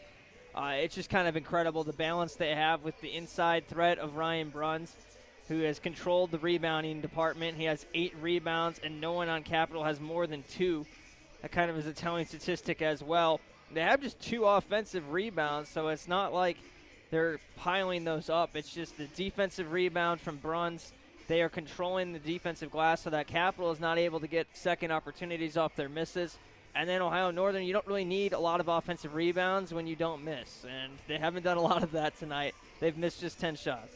What's your message to the team if you're Coach Goodwin? I think it starts on the defensive end of the floor. I mean, we saw them struggling out the gate on offense, but the defense was there for the most part. And then something happened in the last part of that half, the last half of the first half, if you will, and they just completely stopped guarding Ohio Northern. They were momentary slips of just focus, it seemed like, and they would let a shooter have that much room. That's all they need is that little itty-bitty sliver of room to take their shot. And they took advantage of that when Capital slipped up. There was blown assignments, and then it seemed like they just quit, honestly, the last 5 minutes. There was nothing on either end of the floor. So I think at this point, I mean, they used 3 timeouts. What was Coach Goodwin supposed to do? He can't use up all his timeouts. At some point, the players just have to respond. We'll see how they come out here, Charlie. They've got to come out fast, obviously. We've seen them come back. They're a second-half team. But if you look at the teams matchup in the first matchup between these two guys back in the second game of the season in conference play, Ohio Northern blew them out 51-28 in the second half. So it's kind of more the same story in the first half today, picking up right off where they left off. I don't know, Charlie. We'll see what kind of toughness this team has. They're going through a little bit of a stretch here where they're not getting a lot going. Talking about the last few games even, just not really getting wins. They're beating Otterbein, they beat Heidelberg, but that's about all they've done in the last 3 weeks. So the frustration, I think, is all starting to mount, and we were kind of hoping they would turn the page, and it seems like it's just getting worse. When we come back, we will have the tip-off, or I should say the start of the second half here at the Capital Center. Capital trailing Ohio Northern 40-20, coming out of the locker room. This is your home for Crusaders men's basketball, the Capital Sports Network. Jimmy John's world's greatest gourmet sandwiches, head speaking. Yes, I need a sandwich delivery right away. What kind of sandwich? I don't care. Just get it to 215 Elm Street right now. I'm on my way. Jimmy John's. Thanks for getting here so fast. You're welcome, sir. Here's your sandwich. By the way, did you know your house is on fire? That's why I called Jimmy John's. Fire makes you hungry? No, I knew you'd get here fast. Grab a bucket. We're gonna need more than 2 guys, sir. You're right. What'll we do? Leave it to me, sir. Hello, boss. Send everyone you got to 215 Elm. Doesn't matter what kind of sandwich, sir. I'll explain later. Thank you, sir. Jimmy John's. Come in. Sir, did you know your house is on fire? Yes, I did. Grab a bucket. Jimmy John's. Come in. Sir, did you know your Yes, I house is did. on Grab a fire? bucket. Jimmy John's. Come in. Sir, did you know? Yes, I did. Grab a bucket. Jimmy John's. Come in. Sir, did you? Yes, I did. Grab a bucket. Fire department. Come in. Sir, did you know your... It's okay, Captain. We got it handled. Care for a sandwich? Thanks, but tell me something. Shoot. Why didn't you call the fire department first? I did.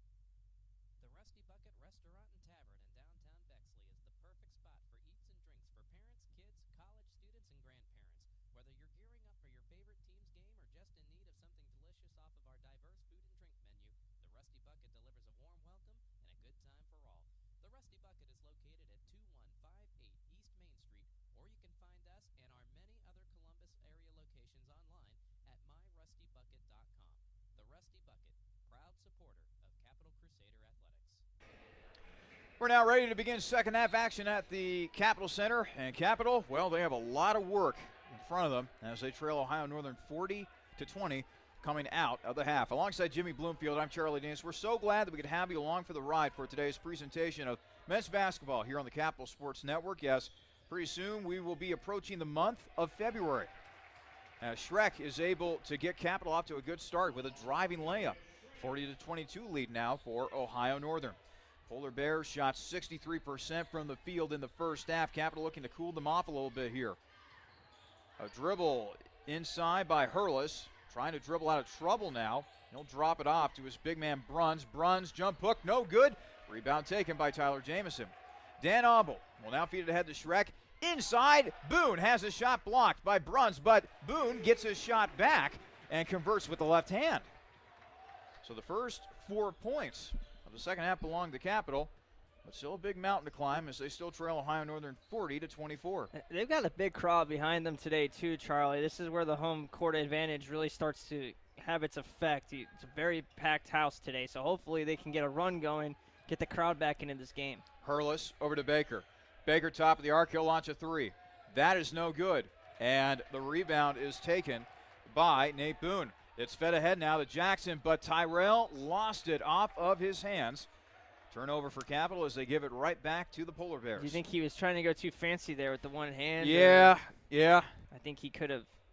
I don't think it was like a pass where he had to reach behind him or anything. It was something he could have controlled with the two hands. Kind of like when a cornerback makes an interception in football or tries to make an interception in football, but he's thinking about what's happening in front of him as the layup is converted by Bruns. Just got a little too anxious on that last play, and it leads to 2 points for Ohio Northern, 42-24.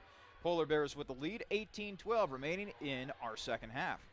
Tyrell Jackson trying to drive, losing the ball, but, oh boy, might have gotten bailed out right there as a foul's called against Ohio Northern.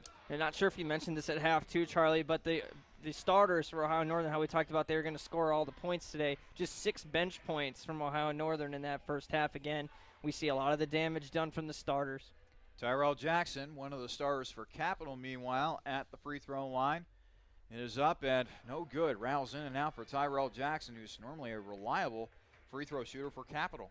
We were asking for more production from the starters. I think we got a pretty fair amount from the starters in terms of what their expectation level would be. The Capital had just 5 points off the bench from Weingartner. No one else even made a shot, and Joey was 2 for 7. As Jackson was able to tip it out of bounds, but they will keep it with Ohio Northern.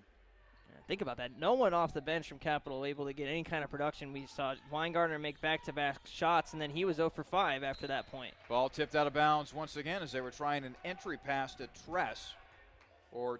Bruns, excuse me. I don't even know who you would throw out there as your best solid 5 in terms of their production today. And now a foul called on the inside. Looks like they're going to get Nate Boone. Don't know if I agree with that. It looked like the ball just was ill-advised pass, and Bruns never even saw it, but I guess there was enough contact there. Hurlis will inbound it from the baseline. 42-25, Ohio Northern holding the big advantage over Capital. Just over 18 minutes to play in the second half. Loose ball, and Dan Auble comes away with it. Here he comes, streaking up the floor. Back outside. Inside the Jamison now. Tyler, little fake, and oh boy, the big boy showing some post moves. That was Hakeem Olajuwon-esque. The Dream would have been proud of that move. And Bruns just ran right by, and Jamison gets an easy basket. Hurlis on the right wing.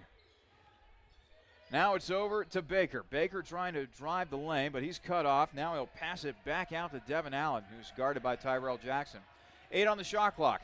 Allen, three-point jumper. That's going to be short, and Boone grabs the rebound for Capital. Boone over to Tyrell Jackson. Tyrell trying to drive, but now back over to Boone. Boone drops it off to Jamison.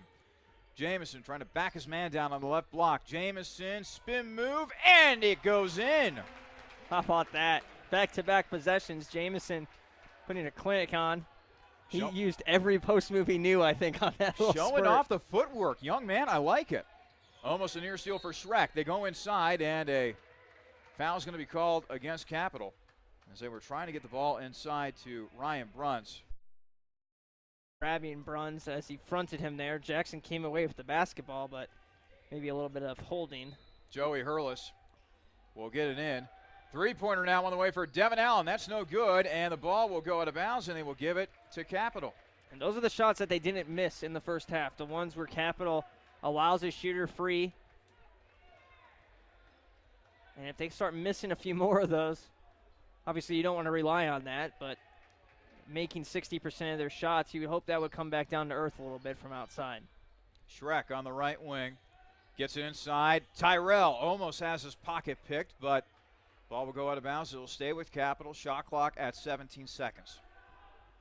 It's a 42-29 lead for Ohio Northern, but so far Capital's outscored ONU 9-2 here in the second half. Abel trying to get it in for the baseline. Does so to Jackson. Jumper. Count the bucket and a foul for Tyrell Jackson. Boy, the momentum is starting to swing the way of Capital here. And Hurlis is hounding him defensively. He's got really quick hands, but that time that was pretty reckless. So now coming in for Ohio Northern will be Nate Berger. Meanwhile, Jackson will head to the free throw line to try to complete the three-point play. And the starters now for Ohio Northern starting to get a little bit of foul trouble. There's 2 on Baker, and there's 3 on Hurlis, who hasn't scored yet, Charlie, but he has 7 assists. Free throw made by Tyrell Jackson. Things starting to get a little interesting here at the Cap Center, as the Crusaders have now whittled this lead down to 10, 42-32. 16:26 remaining. Whistle, and looks like Tyler Jamison will have to go to the free throw line. Ooh, there's blood. No, yeah, they were just pointing that he's got a cut on his right elbow there, so he has to come off the court with the blood present. So now Caleb Cox will check in for Capital while they attend to Jamison. Yeah, it doesn't look like anything major. He's just getting cleaned up right now. Nate Berger will get the ball for Ohio Northern. He'll drive on in and count the bucket and a foul for Berger as Jackson committed the foul for Capital. Nice drive that time by Berger, the 5'10" junior out of Dayton, Ohio, and by golly, he went to my dad's high school, Archbishop Alter. How about that? Jamison coming right back in now. He's got just a little bit of medical tape there on the right arm. Berger will put the shot up, and good. You know, I'm trying to remember when they instituted that little rule, when any sight of blood, you had to stop play immediately. Why do I keep thinking that they started that because of Magic Johnson? I think that's right, actually. That was my guess when you brought it up. Boone will get it inside to Jamison, and a foul is going to be called on the inside against Ryan Bruns. So that will be the second team foul on Ohio Northern this half. Capital, give them credit, they have battled back. They have made this a game, kind of, 45-32. Jumper on the way for Schreck, and it swishes through for Austin. That'll cut the lead to 11 now for Ohio Northern. Capital trying to dig themselves out of a big hole here. Boy, a defensive stop would be nice as Abel almost poked it away. Boone almost came up with a steal, but it's recovered by Nate Berger. Berger trying to get it inside, and Boone comes up with it for Capital. Now ahead to Abel. Abel on the right wing. Abel will go inside to Jamison. Jamison will try to back his man down. Turnaround Jay. Tyler Jamison, he is feeling it as it rolls to the bottom of the hoop. 45-36. Ohio Northern's lead now 9. They were up by as much as 20 at one point. Over to Devin Allen. Connor Baker on the left wing. He will pass it off to Berger. Or to Tress, Tress will go baseline, and the shot is missed. Abel with the rebound for Capital. Abel on the right wing, now over to Tyrell Jackson. Tyrell trying to get a screen from somebody, but instead passes off to Schreck. Now they go inside. Jamison, he's been feeling it. He's on the left block. And post move, and it rolls in for Tyler Jamison. Boy, he has come alive here in the second half. This is a clinic, and he's just getting more and more confidence every time he goes up against them. Keep feeding the big fella. 45-38 lead now for Ohio Northern. 14:28 remaining, and Ohio Northern is going to take a much-needed timeout. And you know, when they go into Jamison, the double teams are going to start coming. That's when those three-pointers will open themselves up again for Capital. We saw them, and you and I talked during the halftime break about they're just trying to get back into this game too quickly. They're chucking up threes. They're not running any kind of offense. Obviously, we've seen a much different change, and whatever the halftime conversation was, it worked.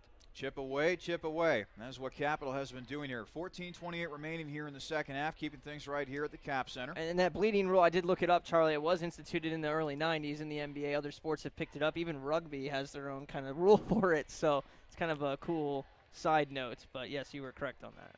Now, was that before or after the AIDS announcement by Magic Johnson? I am not sure on that one because Okay. I was born in 91, and that's when the rule was established. So I'm going to say it's around the same time. So I think it's a good rule, though. yeah, I mean, it makes sense. It's not like anything was hurt by Jamison coming out and getting a Band-Aid on. You know, it's not like Ohio Northern went on a huge run or anything. They did get a basket on the other end, but if Jamison was on the floor, I think they still score on that possession. And they're not trying to put a team at a disadvantage or anything. You're just trying not to get blood from one player onto another player, which is probably a good idea. Jamison with 8 points this half alone. Did not have any points in the first half. He has aided Capital's comeback here. They now trail Ohio Northern 45-38 with 14:24 remaining in the second half as both teams back on the floor. Nate Berger being guarded by Dan Auble. He's on the left wing. Now passing over to Connor Baker. Baker being hounded by Schreck. Finally gets it off to Devin Allen. Allen with 5 on the shot clock. Allen driving.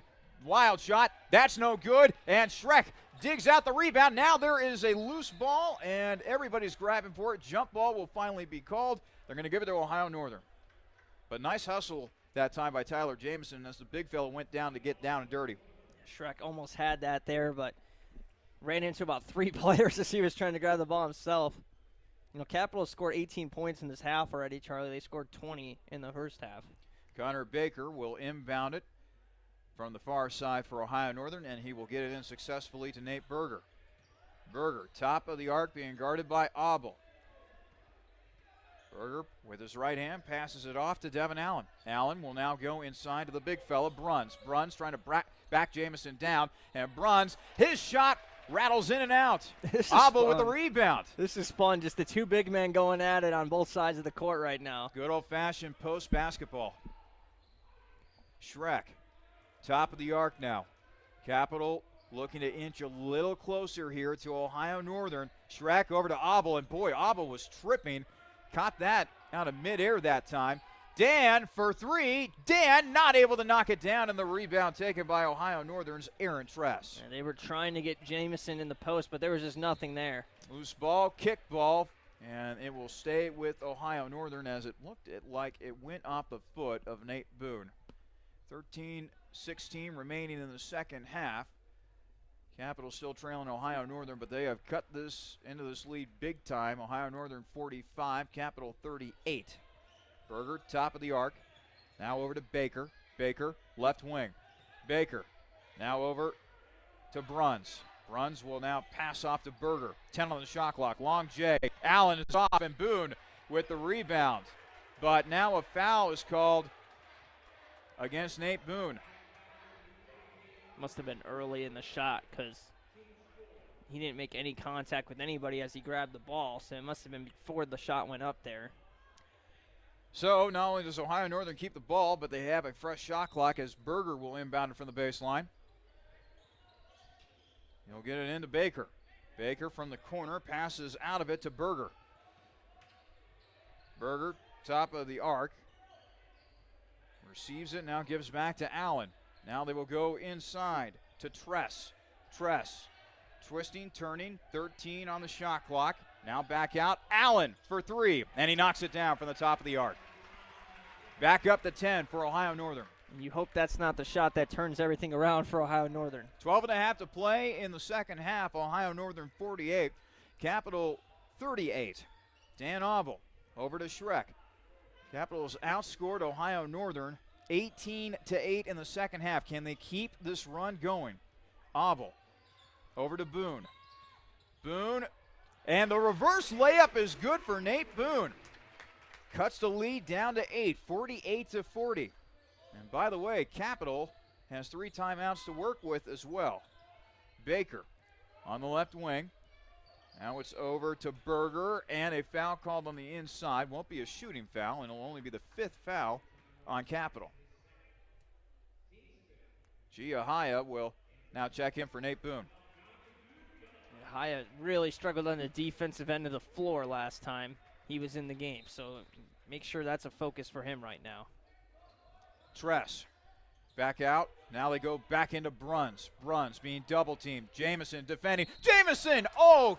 Could have been a block right there, but instead he gets whistled for the foul. And so now Bruns will head to the free throw line. Let's see here. Bruns on the season from the foul line. 66.7%. Right-handed shooter. Shot is up, and it is no good. Coming in for Ohio Northern is Joey DeOrio, who's been very, very quiet here in the second half. He had a great first half with 12 points. Hasn't really been on the floor, so. Caleb Cox will now check in for Tyler Jamison, who gets a nice hand from the crowd and from his teammates. Bruns, second free throw upcoming here. That is good. It's a 9-point lead. And now Weingartner will check in for Dan Auble. And I think I like this move here, Jimmy. Weingartner has the ability to get hot in a hurry, and that's what Capital needs at this juncture in the game. I like Jackson and Weingartner both being out there. Gives you 2 threats from outside. Yahaya can knock one down too. I wouldn't go away from inside too much, though. Maybe go see what Cox can get going down low as well. Tyrell Jackson, jumper. That's short. And a foul is called against Ohio Northern's Joey DeOrio as he kind of knocked Giahaya out of the picture there. That'll be the 14th foul on Ohio Northern this half. Jackson will inbound it from the baseline here now for Capital. Tyrell will finally get it into Joey. Joey on the left wing. Gets a screen from G. Three-pointer now for Joey. And that is knocked down from the left wing. Joey Weingartner brings Capital to within 6 of Ohio Northern. Nate Berger, top of the arc. Keep an eye on this Yahaya versus DeOrio matchup, as it looks like Yahaya just switched off him. That's the matchup in which Ohio Northern got off to their quick run on by having DeOrio attack Yahaya. Devin Allen on the right wing being guarded by Tyrell Jackson. Long J for Allen, and that is knocked down from, I want to say, 15 feet. Yeah, they're switching on a lot of these screens now, and they weren't doing that in the first half. I think there's still some miscommunication there, and they might have to iron that out here over the next few minutes. Allen with 11 points, averaging a little over 14 points per game this season. Weingartner, meanwhile, for 3. Joey, no good. It's tipped up and is finally corralled by Ryan Bruns of Ohio Northern. They feed it ahead. Berger back to DeOrio. DeOrio has a shot blocked by Giahaya. Look at Yahaya flying back, and Weingartner was just trapped. He had nothing he could do. He attacked one man, and here comes Yahaya to help him out on the 1-on-2. That was huge. I get by with a little help from my friends. Austin Schreck on the right wing. Dribbles in. Long J. Austin Schreck knocks it down. Lead cut to 6. It's a huge little 4-point swing there on that play by Yahaya. Weingartner to Nate Berger.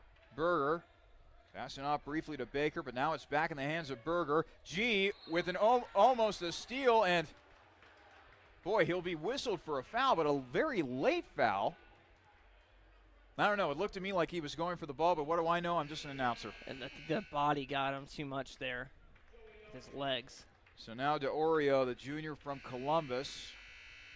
So a hometown kid here, as he used to go to Bishop Water. The dribble, the fact that he's able to recover and force a miss on the other end, it shows you that he's got a high ceiling. Jamison comes up with the offensive board. Boone, jumper. That is good for Nate. 8.5 to play. Ohio Northern 57, Capital 47, and now a foul called on Schreck as he was trying to defend against a driving Joey Hurlis, who all of a sudden has really picked up his intensity, his aggressiveness.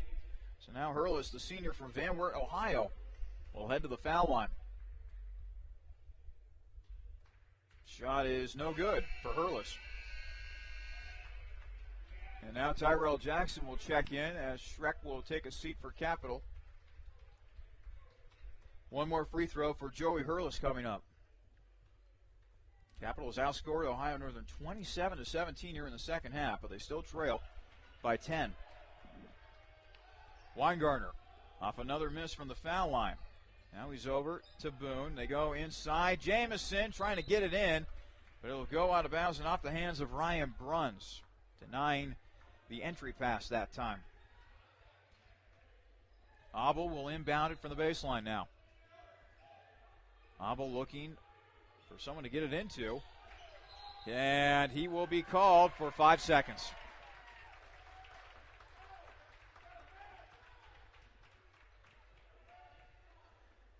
Joey DeOrio will now get it in for Ohio Northern, and boy, when you're trying to dig yourself out of a big hole, when you're trying to make a comeback, things like those really hurt.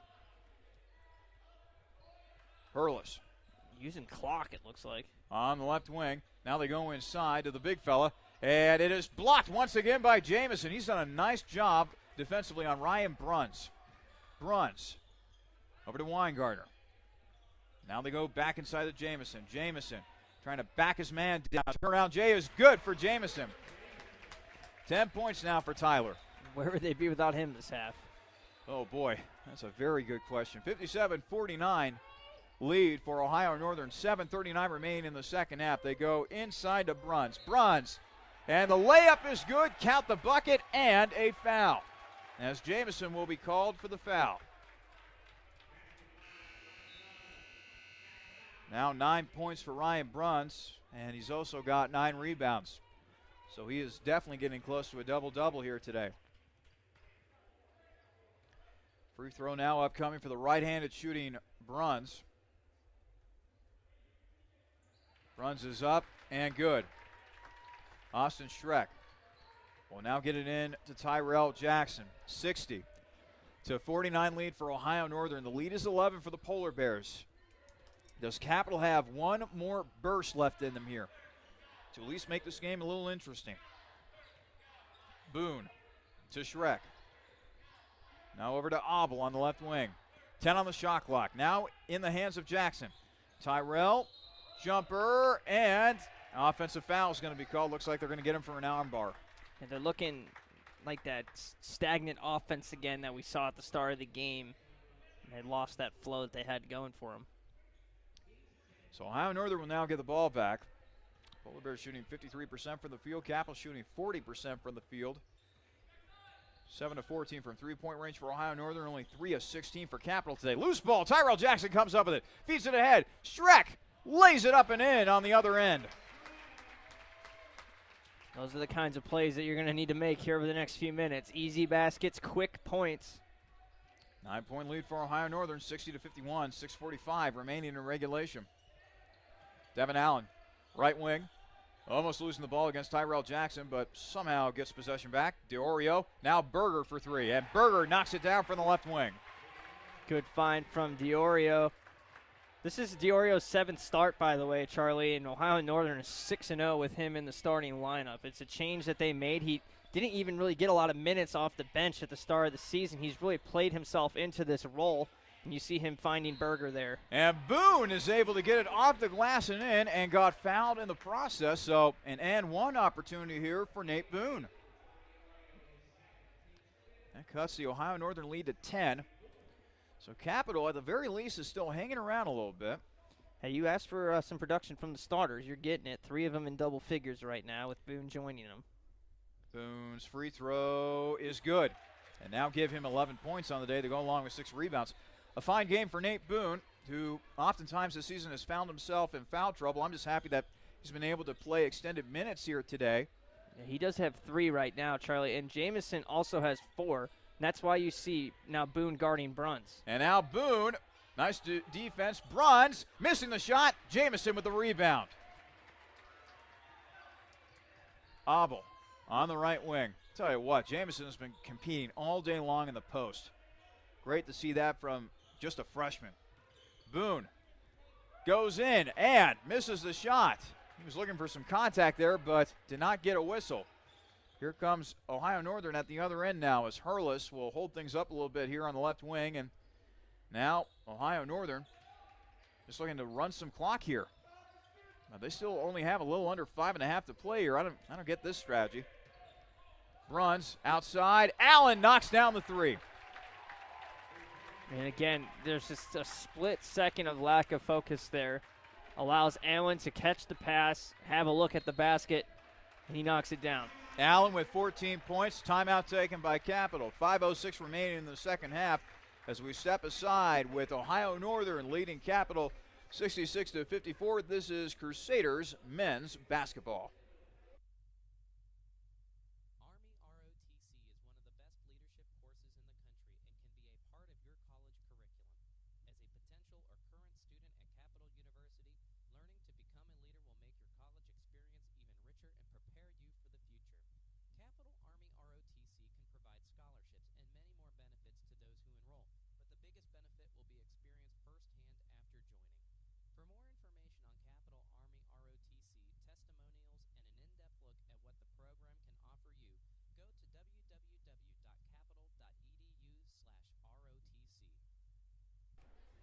Back here at the Capital Center, 5:06 remaining in the second half. Ohio Northern possessing a 66-54 lead over Capital right now. And the women's team, they are in action at Ohio Northern. And so far, Dixie Jeffers' crew looking good. They lead Ohio Northern 12-9 in this game. Emily Ondo out to a good start with 6 points. And Britt Locke is 0 for 6 from Ohio Northern. Probably right there with Caitlin Spahar in terms of Conference Player of the Year. It's going to be one of those two, I would think. And some other scores around the OAC men's basketball-wise. Heidelberg leading Otterbein 50-42 with 10:02 left to play in the second half. John Carroll up by 1, 52-51 over Muskingum with 13:03 left to play in the second half of their game. Tyrell Jackson now on the right wing. Over to Schreck. Now it's in the hands of Boone. Nate Boone going over his options, still allowing his teammates to move about in the half court. Now they go inside of Jamison, and it looks like Jamison was held on the play by Aaron Tress, the senior out of Lancaster. Tress has a lot of fouls to give, so don't be surprised to see him use them. 6 fouls this half on Ohio Northern. Abel gets it in to Jackson, now in the hands of Jamison. Schreck now working with it at the top of the arc. He'll dribble in, back out to Boone. Now it's over to Jackson. Jackson will go inside to Jamison. Jamison goes to work on the left block. Turnaround, Jay. No good for Jamison, and the rebound is taken by Devin Allen. It's a tough shot. And again, just a lot of stagnant on the offensive side. There's just nothing there developing early in the shot clock, turning into forced jump shots at the end of the shot clock. 12-point lead for Ohio Northern, 66-54. 4:12 remaining in the second half. Joey DeOrio. Jumper, that's no good, and the rebound taken by Schreck. Schreck will now feed it ahead to Jackson. Jackson looking to go to work. Driving on in. Count the bucket, and a foul. Wow. He took about 4 or 5 steps there, Charlie. I was going to say, that looked like a very exaggerated Euro step if I ever saw one. He Euro stepped and then Euro stepped again. And we'll take it. What are you trying to tell me, Jimmy? Usually called a Euro step and not Euro steps, but that works. It's a good move. Three-pointer or free throw on the way for Jackson, and it's good. We'll take it. Down by 9 here. You still got time. You got to get stops now, though. You can't really afford too many more baskets. 66-57 lead for Ohio Northern. 3:48 left to play. If Capital wants to come back here, they got to get defensive stops. That will not help as Aaron Tress is able to get it high off the glass and in. Dan Abel across half court. Being guarded by Berger. Abel still dribbling. Right wing. Into Boone. Boone long J, and Nate Boone knocks it down. We'll give Capital credit. They are still hanging around here. 68-59. 3:20 left to play in regulation. Coach trying to get the press on. The team wasn't ready for the message, but expect after the next Capital basket to see that press in full effect. Yeah, because you need turnovers, and turnovers in a hurry here. Joey Hurlis, right wing, dribbling around. Now to DeOrio. DeOrio has his pass tipped out of bounds, and it will stay with the Polar Bears, but they now have 10 seconds to work with on the shot clock. 3:03 remaining in regulation. Ohio Northern 68, Capital 59. Hurlis to Berger. Berger, step back three, and that's no good. And offensive rebound taken by DeOrio. He just plucked that ball out of the air away from Boone, and now a fresh shot clock for the Polar Bears. Hurlis Over to Abel. Now it's over to Schreck. Hurlis. And skipping it over. Allen for three. That's no good, and the rebound is taken by Abel. Boy, if he had just put a little mustard more behind that pass, I think Allen would have made a three right there, but it kind of disrupted his timing. Jackson for three, and that one is good. It's a huge make and a good timeout, too, so they can set up this press. Looking at Ohio Northern starters, Charlie, talking about free throw situation, because obviously probably going to have Ohio Northern shooting some free throws down the stretch. They are very good from the free throw line. Devin Allen's at 86%. Joey DiOrio is at 88%. Aaron Tress, 85%. Nate Berger, 75%. The only two options really to foul going to be Ryan Bruns at 66%. And Joey Hurlis, surprisingly, only at 63%. Those are your two guys you really want to target at the free throw line. I wouldn't go after anybody else. And you look at Bruns and Hurlis today from the free throw line, they're 2 for 6. Let's go ahead and reset for you. 2:21 remaining in regulation. Ohio Northern leads Capital 68-62. Foul situation looks like this. Ohio Northern, or Capital, has got 10 actually. So Ohio Northern's in the double bonus. They'll be shooting 2 free throws from here on out. Ohio Northern, meanwhile, has got 7 free throws. So Capital is in the 1-and-1 situation, and the possession arrow is favoring Capital at this time. Which could be huge, especially when you're talking about a press. You know, commonly you'll see a jump ball tie-up result from that. And Ohio Northern is almost right at their average of turnovers on the season with 14 already in this game. Capital with 12. So now let's see what happens here. Devin Allen will inbound it, and Capital will try to set up their press defense. It's looking like a really soft press right now. And they'll get it into Hurlis. Man, that really wasn't that much of a press at all, No. actually. Abel guarding against Hurlis. Hurlis on the right wing. Devin Allen.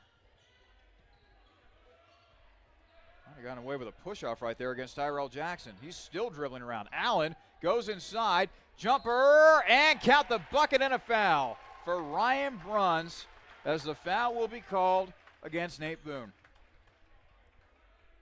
That hurts, but it doesn't kill you yet. Even a free throw here, it's still a 3-possession game. And Bruns, again, not a good free throw shooter. Make sure you box out here. Free throw no good, and Boone grabs the rebound for Capital. It's an 8-point lead for Ohio Northern. Abel, he's at the top of the arc. Trying to drive on in. Jumper, and an offensive foul is called against Capital. Goes on Nate Boone for an illegal screen, I guess. Boy, you know, I tell you what, I have never seen a guy for one basketball team have so much bad luck when it comes to fouls. And Jamison and Boone now, actually that's going to be Boone's 5th because he just picked up the foul on this end with Bruns, so that's why you see him come off the floor here. I mean, Boone brings a really unique skill set. He's a big man that has perimeter skills. He can shoot the 3-ball and all, but 13-7 today. Yeah, but he has just been dogged by foul trouble seemingly all season long. Devin Allen on the right wing. Oh, Capital needs a defensive stop here in the worst way. Yeah, you got to start doubling now. You got to make him go quicker here. Tyrell Jackson still guarding Devin Allen. 12 on the shot clock. Losing too much time. Allen still dribbling around. Step back, Jay. That's no good. And the rebound taken by Tyler Jamison. Jamison to G. And now Capital, they have got to go here. They're down by 8, but minute 15 remain. Three-pointer. Jackson knocks it down from 3 on the right wing. Wow. Now you set up the press defense here. He just walked up the court and shot it, and it just happened to go. And quietly now, Tyrell Jackson is 17. 5-point lead now for Ohio Northern, as Ohio Northern will take a timeout here. Minute 9 remaining. Timeout situation looks like this. Only 1 timeout remaining for Capital, and 4 timeouts remaining for Ohio Northern. Of course, with the lead that they have had for very much of this game, they haven't had to take a lot of timeouts here today. That possession arrow is still in the favor of Capital, but now with a 5-point lead here, Jimmy, I think Capital has a little bit more options here offensively going forward, assuming that they can make some defensive stops. Yeah, I think if Bruns touches the basketball, you foul him. Yes. I think if anyone else, you play it out and see what you can do. Obviously, Ohio Northern's going to run it down here and probably shoot with about 40 seconds left on the game clock. So you're going to have to get a rebound, get a quick basket, and then set up your press and foul again. But first things first, get your stop and get the rebound, and then get some points here on this end. And again, I think if Bruns touches the basketball, you foul immediately, because you're going to have to end up fouling probably with, if you don't get the steal in this possession here, you're going to have to foul in the late stretch anyway. You might as well just get your foul now and foul Bruns, especially with Yahaya on him. Ohio Northern now trying to get the ball in, and they will to DeOrio. DeOrio, he's being double-teamed, gets out of it, and now passes it over to a teammate in Devin Allen. And now it's in the hands of Berger. And now Capitol's got a foul here as Abel will simply run into Berger, and Berger will head to the free throw line. Yeah, that was coach there telling them to foul immediately. And like I said, you could play it out, but you're going to burn a lot of clock if you do it that way. And Berger, a 75% free throw shooter. That's why Hurlis not in. Berger's in for this exact situation here. Free throw is no good for Berger. How about that?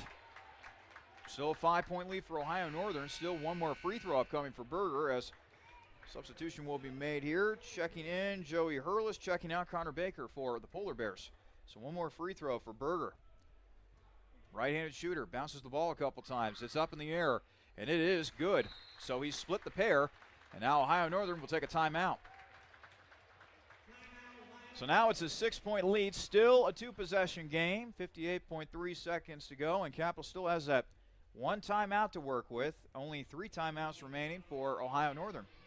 Again, now with the minute to work with, you don't need to take the 3. Obviously, if it's there, you take it, but they can just get a layup here or something quick on the other end. It has to be quick, though. If you're going to eat up the entire shot clock, it has to be a 3 at that point. But if you go and attack quickly here, try to get 2 points, you'll be just fine. I find it interesting that Joey Weingartner not checking in here just to get some offense out there, a guy that can... Extra 3-point shooter? Exactly. I mean, I don't know who you would replace him. I guess you would bring him in for Yahaya and go small. But they're going to elect to stick with the 5 they have out there. Quick scoreboard update for you. 7:36 remain in the second quarter. Capital's women's basketball team trailing Ohio Northern now 19-14. And Muskingum giving John Carroll a game, too, on the men's side at 67-59. They still have 7 minutes to go in that game. Muskingum, probably one of the more improved teams within the OAC this year. Absolutely. And they're only going to get better. Tyrell Jackson to Abel now. 55 seconds and counting.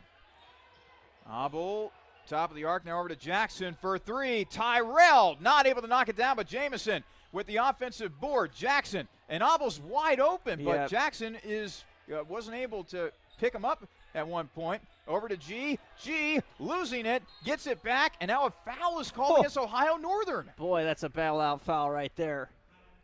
Yahaya gets to shoot free throws now. Obviously a 1-and-1.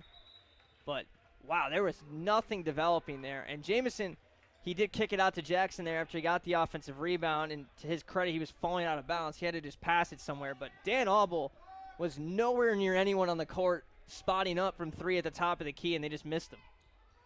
Free throw, no good. Tipped up in the air, and Tyrell Jackson comes away with it for Capital. Abel's now open for 3. Dan knocks it down. That was the exact same situation after the first offensive rebound. Abel just not being guarded. And timeout taken by Ohio Northern. Oh, boy, now the plot really thickens here at the Capital Center. Ohio Northern 71, Capital 68 after the made 3-pointer by Dan Abel. And still plenty of time left here. 31 seconds remaining. 2 timeouts remaining for Ohio Northern. And by the way, Capital still has that 1 timeout to work with. It's been a fun week here. We had a great finish to the women's game on Wednesday. They were able to pull out the victory. This one not disappointing either. So, Jimmy, go ahead and go over this situation for me right here. Ohio Northern will inbound the basketball. Yeah, do you go for the steal? Or? Yeah, obviously you got to try to get the steal here, but if you don't get it quick, you got to foul. Once they get across the timeline pretty much, you foul, and you foul anyone at this point. You can't try to pick and choose who you want to foul with 31 seconds left in the game. You got to give yourself more time. You saw how much time they used just to get the 3-pointer there. They got the ball back, and Jackson missed a free throw missed a 3-point shot at 51 seconds. So 20 more seconds ran off the clock before Abel hit that other 3. So you got to give yourself some time to operate. But obviously here you're going for a steal, and you're going hard for a steal. If you foul someone, big whoop. And remember, if there's a tie-up, It's a turnover. Connor Baker will be the trigger man for Ohio Northern as he tries to get it in. He'll get it into Diorio. Diorio, he is double teamed, and now it's over to Allen. Allen will bring it across half court over to Diorio, and they'll get it open wide inside for the big man. As they get it into Bruns, he'll convert the layup. 73-68. G for three, and that rattles in and out of bounds, and they're going to keep it with Capital. Oh, man, that just rimmed out on G there. But a big shot made at the other end by Bruns has pushed the Ohio Northern lead 73-68. So a two-possession game, but only 12 and a half seconds to work with. Shot clock turned off. And just get a basket. Even though it might only be a two, it keeps you alive in the game here. You just got to get a basket. Abel gets it in. Tyrell for three. Tyrell not able to knock it down. G up and not able to get that one to go. Back outside. Abel, he'll launch a three. That is good. Oh, my goodness. This is not going to be enough time with 1.3 seconds. They're going to have to steal the inbound and shoot right off of it. Well, how did that go in? I have no idea, man. I just have no idea. 73-71. Ohio Northern with the lead, 1.3 seconds to go. Yeah, I mean, Jimmy, you're right. If Capital intends to win this game, they're going to have to make a steal, because if Ohio Northern just simply gets it in, well, I don't know. Well, I mean, so a couple other options here. One, you could obviously try to force a 5 seconds and just not let them inbound the basketball. Ohio Northern does have, I think, one more timeout. It said they had two. Or no, they have two because we just took that last one. So they have 2 timeouts. So obviously if they don't get the ball in, expect them to call a timeout. Another route is to grab someone before they even inbound the basketball and send them to the free throw line. That's right. But that would require them to miss at least one of the 2 free throws, and then you're going to have to heave it from the other side of the court into the basket. So yeah. Not sure which route you want to attack. None of them are very good routes, and you have to be careful. If you just grab someone and foul them, it could be an intentional foul, and Ohio Northern would keep the basketball. So it still has to be a play on the basketball, even if it's, away from the basketball. So Connor Baker will once again inbound it. Goes without saying, Capital needs a miracle here to keep themselves alive in this game. Crazier things have happened. Baker receives the basketball, trying to get it in, and now they fouled. A foul. Hey, they went with your strategy. I like it. Not a bad idea. So no time has run off the clock. 1.3 seconds remain. And in a moment, we will see who will be heading to the free throw line. Looks like it's going to be Diorio. Diorio can put the game away still by making both. He might want to miss the second one on purpose if he makes the first. Obviously, it opens the window for Capital to tie the game, but off a miss, they'd have to catch the rebound and heave it across the court. I don't know if you want to just make both and put it away. Well, his first free throw is good. I think you just try to make this and end the game. If you miss it, well, then Capital has to grab the rebound, turn, and throw the basketball into the rim, and then we go to overtime. If that ball, if it misses, get it to Tyrell. And, well, free throws made, and that's it. Ohio Northern telling everyone to just move away. And G can't even get a shot off at the end.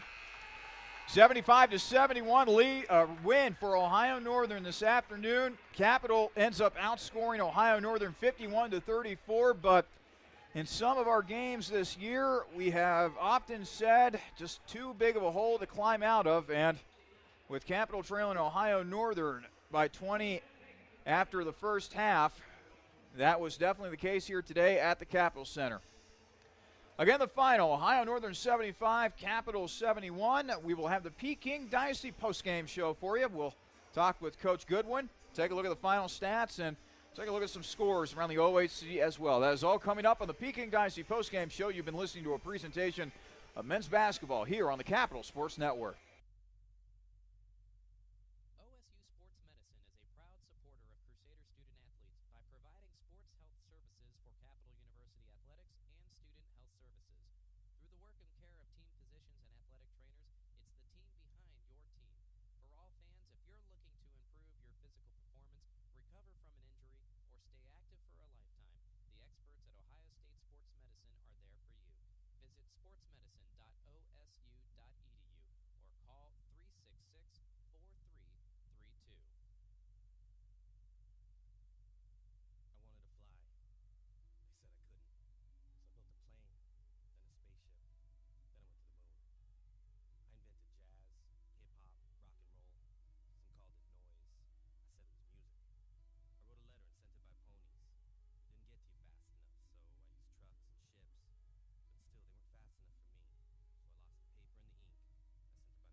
Welcome into the Peking Dynasty postgame show. Ohio Northern defeats Capital today by a final of 75-71. And Jimmy, we have seen this team turn it on when they need to after getting off the slow starts, and then there are other times where they have dug themselves such big holes that even when they do turn it on, it's just too little too late, and that was the case here this afternoon. Yeah, it's kind of just a big question around this team is why can't they put it together for a full 40 minutes? Again, they score 51 points in the second half. That's the same amount they scored against Denison in the second half of their first matchup, or their only matchup with Denison, which gave them their big statement win of the year.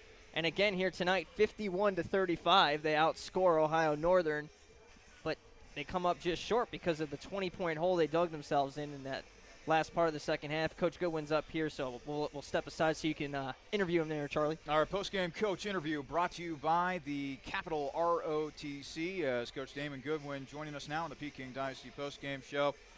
Well, Coach, your team's down by 20 after the first half. They give a valiant effort. You fall short in this game. Ohio Northern is a really good basketball team offensively. You just didn't have enough there at the end. Well, we didn't have enough at the beginning, actually. That's our problem. We are not ready to play. We're not getting after it at the beginning of the game. I thought the starting five in the second half played an unbelievably tough game. But unfortunately, we need more than 5 guys, and we need to play 40 minutes, not 20 minutes. Tyler Jamison had to deal with a lot in the post today. Do you feel like he grew up a little bit? I think he did, yeah. Tyler's been one of the kids this year that's been really consistent for us. He's given us everything he has, and he certainly did that today, especially in the second half. We fed him the ball as much as we could get, and we need to get it to him more. Nate Boone has had trouble with foul trouble for much of this season, but we finally got to see him play extended minutes. Made some good contributions out there. He did, and again, he's part of that starting five. Came out in the second half, played with a purpose, and we need to continue to do that as we move on through the season here. What needs to happen from here on out? Well, we need to play 40 minutes. You know, we shot 22% in the first half or whatever it was, and you're just not going to win basketball games when you shoot 22%. I thought defensively we weren't terrible. I thought we did a decent job defensively. Certainly in the second half we did a much better job, and you know, we just have a lot of growing to do yet. Before I let you go, Heidelberg, quickly, your thoughts. I haven't even looked at them. I didn't even know that's who we're playing next, to tell you the truth. So it's a home game. I know that. We played at Heidelberg, so we need to get it back on the horse. All right. Thanks, Coach. Bye. That was head coach Damon Goodwin joining us here on the Peking Dynasty postgame show. Capital falling by a final of 75-71 here at the Capital Center today. And you can tell that he's been very frustrated with the slow starts that his team has had for much of the season. And as my partner Jimmy Bloomfield comes back in, Jimmy, I would be frustrated too with all these great starts because we have seen this team upset a top 25 squad in Denison, take down a perennial power in Ohio Wesleyan, and play really good basketball for spurts. But for some odd reason, they haven't been able to put together a good 40 minutes for much of the season. Yeah, and that was kind of the topic of our conversation there before. Coach Goodwin, thank you for coming so quickly as well, sneaking into the press box up here. But, yeah, I mean, that's the story right now for Cap. They can compete with these teams. They've shown it. They have shown that they can't compete for 40 minutes, though, and that's the problem, and that's why we're not coming away with some W's in some of these games. Even that Marietta game where they were thoroughly outplayed, I think, by Marietta, they still cut that game to 6 in the last 2 minutes, and they were right there at the end. So it's just kind of amazing how they battle themselves back into these ball games, and again, they're just not able to come away with them. They lost by 5 here to Mount Union, too. Another close game against a good team. And they even against Otterbein here at Cap Center and the Muskingum game at the Cap Center, they won that by 18. But we saw a terrible first half played by Capital in that game, and we saw a not so good first half against Otterbein either. So it's just frustrating when they play so well for 12 to 15 to 20 minute spurts, but the other 20 minutes just aren't there. That's where you got to look at, just take a step back from everything and look at how you can build on those 20 minutes and turn it into 40. Let's now go ahead and take a look at the final stats. These are brought to you by the CU Society of Sports Management. First for Ohio Northern. Polar Bears led offensively by Joey DeOrio. He had 20 points on 7 to 12 shooting, 2 of 4 from three-point range and 4 of 4 from the foul line. 14 points each for Ryan Bruns, who also had 10 rebounds, so a double-double for the Polar Bear big man. 14 points for Devin Allen as well. 2 points for Joey Hurlis. 10 points for Connor Baker, 9 points for Nate Berger, and Aaron Tress had 6 points. And by the way, just want to point this out, the Polar Bears only had 7 players play in this entire game. A far cry from what we have seen from other OAC teams this season. Meanwhile, for Capital offensively, Tyrell Jackson led the offensive charge with 17 points on 6 of 13 shooting from the field. He was only 2 of 7 from three-point range and 3 of 4 from the foul line. 13 points for Nate Boone to go along with 7 rebounds. 10 points to go along with 8 rebounds for Tyler Jamison. 14 points for Austin Schreck, 9 points for Dan Abel, and 8 points for Joey Weingartner off the bench. Ohio Northern as a team shot 52% from the field, 9 of 18 from three-point range, good for 50%. And they were 8 of 14 from the free throw line, good for 57%. Meanwhile, Capital shot 44% from the field. That includes 7 of 23 from the three-point line, good for 30%, and 8 of 10 from the foul line, good for 80%. Ohio Northern ends up getting out-rebounded by Capital 36-30. Turnovers, Ohio Northern 14, Capital 13. Assists, Ohio Northern 21 assists on 29 made field goals here today. Capital had 12 of those, 8 steals for Capital, 5 for Ohio Northern. Blocks, Ohio Northern 4, Capital 1. Yeah, I mean, I'm looking at this and I'm seeing that just nothing off the bench for Capital in this game, and it kind of flips the script on what we were talking about in the pregame. We were talking about how they got production from their bench before, and Caleb Cox, a non-factor in this game. Ganahue Yahaya, he played, one of his worst games, I think, as a Capital Crusader. Just wasn't ready defensively, and I think made some big mistakes that costed Capital. And then you have Joey Weingartner, who had 8 points, but was 3 of 10 shooting, and we didn't hear from him much in the second half either. Had the three-pointer, and that was about it. So I'm just looking at that and thinking, where does Capital go from here? You've kind of been turning your back on your starters, now really obviously showing a lot more faith in them, and now there's really nothing off the bench giving you any kind of production. So we're kind of at a catch-22 right now of how do you balance getting production from your bench as well as giving the opportunities to your starters. And like I said, Charlie, I don't know who the best 5 on this team are right now. If you were to tell me we're tied with a minute left, I don't know what 5 I'd tell you to put in the game. And that is a problem as we rapidly approach February. Usually you have things like that sorted out by now. Let's now go ahead and name today's player of the game, brought to you by Donato's Pizza. I am going to nominate Joey DeOrio, 20 points, 7 of 12 shooting from the field, 2 of 4 from three-point range, and 4 of 4 from the foul line. And you know what, Jimmy? In a lot of ways, he came up big for Ohio Northern. If they needed a big shot, he would make it. If you needed a big assist to set up one of his teammates, he made it. It seemed like this guy was making plays all afternoon long for Ohio Northern. He was the guy that got going there when Ohio was struggling on defense. That started that huge run with about 9 minutes left in the first half. He knocked down 2 threes and had an easy layup due to some blown assignments. So he was the one that really started that big push that gave them their huge lead, and they ran away with it. And again, Ohio Northern is now 7-0 with Joey DeOrio in their starting lineup. So they think they've found, we talk about Capital trying to find some answers for their rotation. I think Ohio Northern has their rotation down pretty pat with these 7 guys, and it's a very good group that's going to do some damage potentially in the NCAA tournament. And he has certainly been a good luck charm for them lately, that is for sure. The OAC scoreboard update now, brought to you by Jersey Mike's Subs and Sandwiches. Let's take a look at what the women's team is doing right now. They trail Ohio Northern 25-21 as they are heading into the second half of their game. And so far, a low-scoring affair. Both teams are not doing all that hot from the field. Three-point-wise, Ohio Northern 1 of 9 from three-point range, so I guess that's been keeping Dixie Jeffers' crew in the game, who, oh, by the way, have shot 2 of 3 from three-point range. Emily Ondo is your leading scorer for Capital. She's got 8 points on 3 of 4 shooting from the field and also a perfect 2 of 2 from three-point range. Yeah, in Ohio Northern's Britt Locke has just 6 points right now. I don't think they're going to keep her that quiet for the rest of this one. So the key of that one, how much can they contain Britt Locke first off, and then what can they do to counter what Locke and the Polar Bears are going to do against them defensively. Bullimore is having a decent day too with 6 points, but she's going to get going too in that second half. They played a really close game here at the Cap Center. It was within, I think, 6 in the fourth quarter, but Ohio Northern had too much firepower, and that was back when Cap was struggling, and I don't think Annika Watchman even played in that game. So a little bit of a different setup, and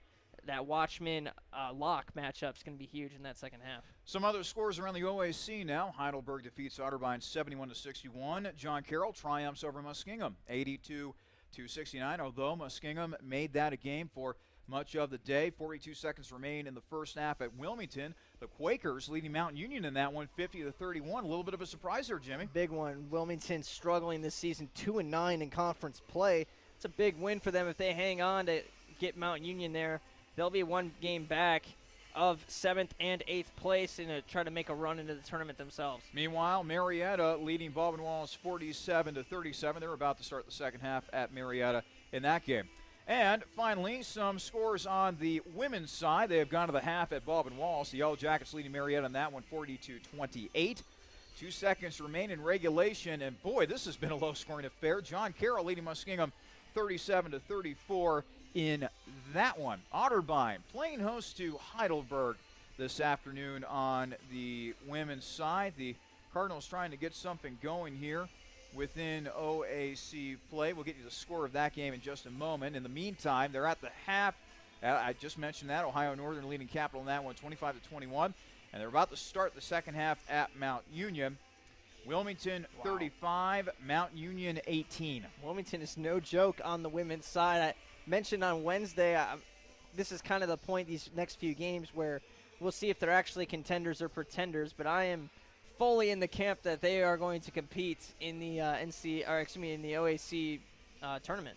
They're about to go to the half at Heidelberg, by the way. Otterbein leading in that one 30-29. So that will finish up your OAC scoreboard update, brought to you by Jersey Mike Subs and Sandwiches. So, Jimmy, our next game will be on Wednesday when the men's team takes on Heidelberg. And, you know, there's no other way to put it. They need to win on Wednesday.